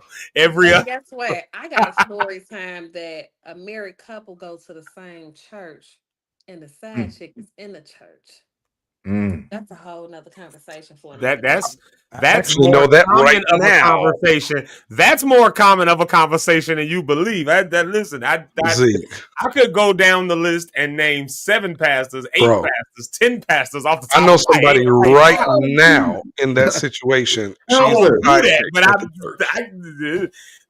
what I'm saying. You peeling the cap off of something that's a real thing, and it don't matter how much people sit here and be the church is this. Then okay, the church is a group of people, and people do people stuff, and people stuff sometimes look like this. And sometimes, just like in sports, we had talked about sports, you need a new voice, you need a new coach to say some of these things, and some voices are not being heard in church from the church angle. So getting other people's perspective, and I'm not saying you ain't in church, God got you what you're doing, do your thing. It's just to hear a different person saying it, to hear a different voice say it, just like Eric made the point. I just said this 5 minutes ago, but when you said it, they was like, oh, okay, yeah, I see it. Because there's a new voice, a new perspective that's hearing it. And that's what we love about this community here at Zeke Live. So we appreciate you, Shanti. Thank you, guys. Make sure you guys follow me on Instagram. I was just going to say, tell the people where they can find you. Let the people know where they can get you and all that stuff. Just type in Shanti Helena on Instagram and on Facebook. You will see me. If you go type in Shanti Helena on Amazon, both of my books will come up. I do have a podcast show. It's called S&M Podcast Show. It's me and my co-host Mira. We slightly took a little break. We're doing some restructuring, which Rich, I'm gonna reach out to you for some ideas. But yes, I do have a podcast show called S&M Podcast Show. We just talk about the same thing every day, politics, relationships, and so forth. So yeah, guys, you know. Nice. Well, y'all make sure y'all go and follow Miss Shanti Helena. Y'all go follow her. Thank you. Everywhere. Y'all go make sure to do all the things. Follow her Instagram. And then also make sure y'all check her out on Amazon. The books that she had. Y'all saw the 2 books. Why Side Chicks Winning. And then the other one, I'm Single Now What? So I'm single. Now what? Like y'all I'm go single. find those books. Now what? What do Yeah, I now do? what? Where do I go? And some folks are trying to figure that out. What do I do? Well, here's somebody who has been vulnerable and they've got their perspective. Go and check that out. Go and do that. And then you also have another business. You still got the body snatch situation going Snatch on. bodies. Actually, I'm going to dissolve that business thanks to our president because the cost is not matching. Okay. Oh, so I'll tell you what. Can we have you back to have that conversation? Because you're a business, or you just actually opened up a whole nother door. You're a business owner that's now in an administration where you just said you're going to have to dissolve your business because the president had to put. So look, ladies, snatchbodies.net. Whatever the price is, bad. I ain't relaunching it. It is what it is. I will, when I can't do it right now. It ain't making sense. That's when we have a finance week and a small business week or something like that, or episode. Can we have you back to have that perspective? That's absolutely. Yeah, we'll make sure Rich hook that one up because Rich, I have to lead that conversation as the businessman around here. But that's a real conversation right there too. So she's telling y'all, go ahead, buy that stuff up because you better get it before it's too late. Because when it's gone, it's gone. Like that's what she's telling y'all. I think my neighbors think I'm selling dope. How they be pulling up at my. I'd be like, how many you need? You need an extra large and large? Okay, I'm gonna get you both. Well, there it is. Y'all can follow Shanti on Instagram, Facebook, YouTube, her podcast, her businesses, her books, all of those things. Just the vulnerability is amazing. We love it. Everybody that's over here, we call them Lock Stars here on Zeke Live in the morning. We call them Lock Stars. And they all love vulnerability. We all love just being open and real. So you are definitely somebody that that all you Lock Stars need to go follow. Y'all need to go follow Shanti because it is great conversation. This was good, enlightening, opening conversation. I couldn't say more about it. So yeah, absolutely. I tell y'all what, Shanti. Oh, you already did it. I was about to say, tell the people where they can find you. Just did that. I'm tripping. Like Shanti Helena. I'm tripping like a bug. Like do the thing you just did. Like let's see. Let's do it this way then. Eric, give us your final words real quick, and then Rich, give us our final words and the log off, the benediction, and then so Eric, go ahead, give us your final words, and then Rich, and then we're getting out of here. Well, that's weird. The screen's looking a little strange there, but anyway. We appreciate you guys joining in with us today. We think our guests are coming. She gave some great information. Go follow her, go support. We thank all of you. Please get in the comments when we go off. Like, subscribe, comment, put some hearts on some stuff. Spread the word about what we're doing. As you saw, I ran Rhonda off today. She had to get up out of here. I put that heat on her. So she's gonna have a time with you tomorrow, Doc. Hey, thank y'all. Love everybody. After this, I cannot wait to see the group chat. I'm gonna go in there today. I'm gonna sign out. Rich Holmes, go ahead and give us our final thoughts and our benedictions. Hey, what a great show. Like I always say, life is choice driven. Even Rhonda already said that line. I'm playing. Hey, my line. I'm messing with it. Okay. Life is choice driven. You will live and die by the choices that you choose to make. I got a hint for you. Choose life. Listen, I'm going to pray for you. God, thank you for this time of coming together with this community of believers, saints, and angels, God. We thank you, Lord God, for every perspective that was shared.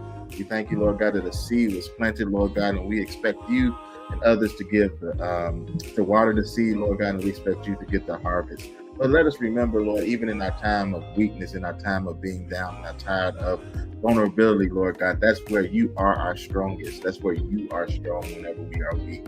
So let us to rely on your strength in our times of weakness, Lord God, and continue that you keep directing our path. Let this be the great day the best day we've ever experienced until we meet again. In Jesus' name, peace. Amen. Hey. Great episode today, everybody. Shanti, thank you for being here with us. Rhonda on the rock, she had to run. As Eric says it, he ran her off. But as Rhonda says it, not at all. I love y'all. Make sure y'all following all the things. Go and follow our special guests. Go follow all the things. 100 people, we doing a live kickback. Make sure y'all remember about May 21st, about that event, all the good things. I love y'all. I appreciate each of y'all. I hope y'all have, as Rich said, the best day that you've ever had. So love y'all. Peace out. Shanti, love you. Everybody tell people goodbye. Goodbye, y'all.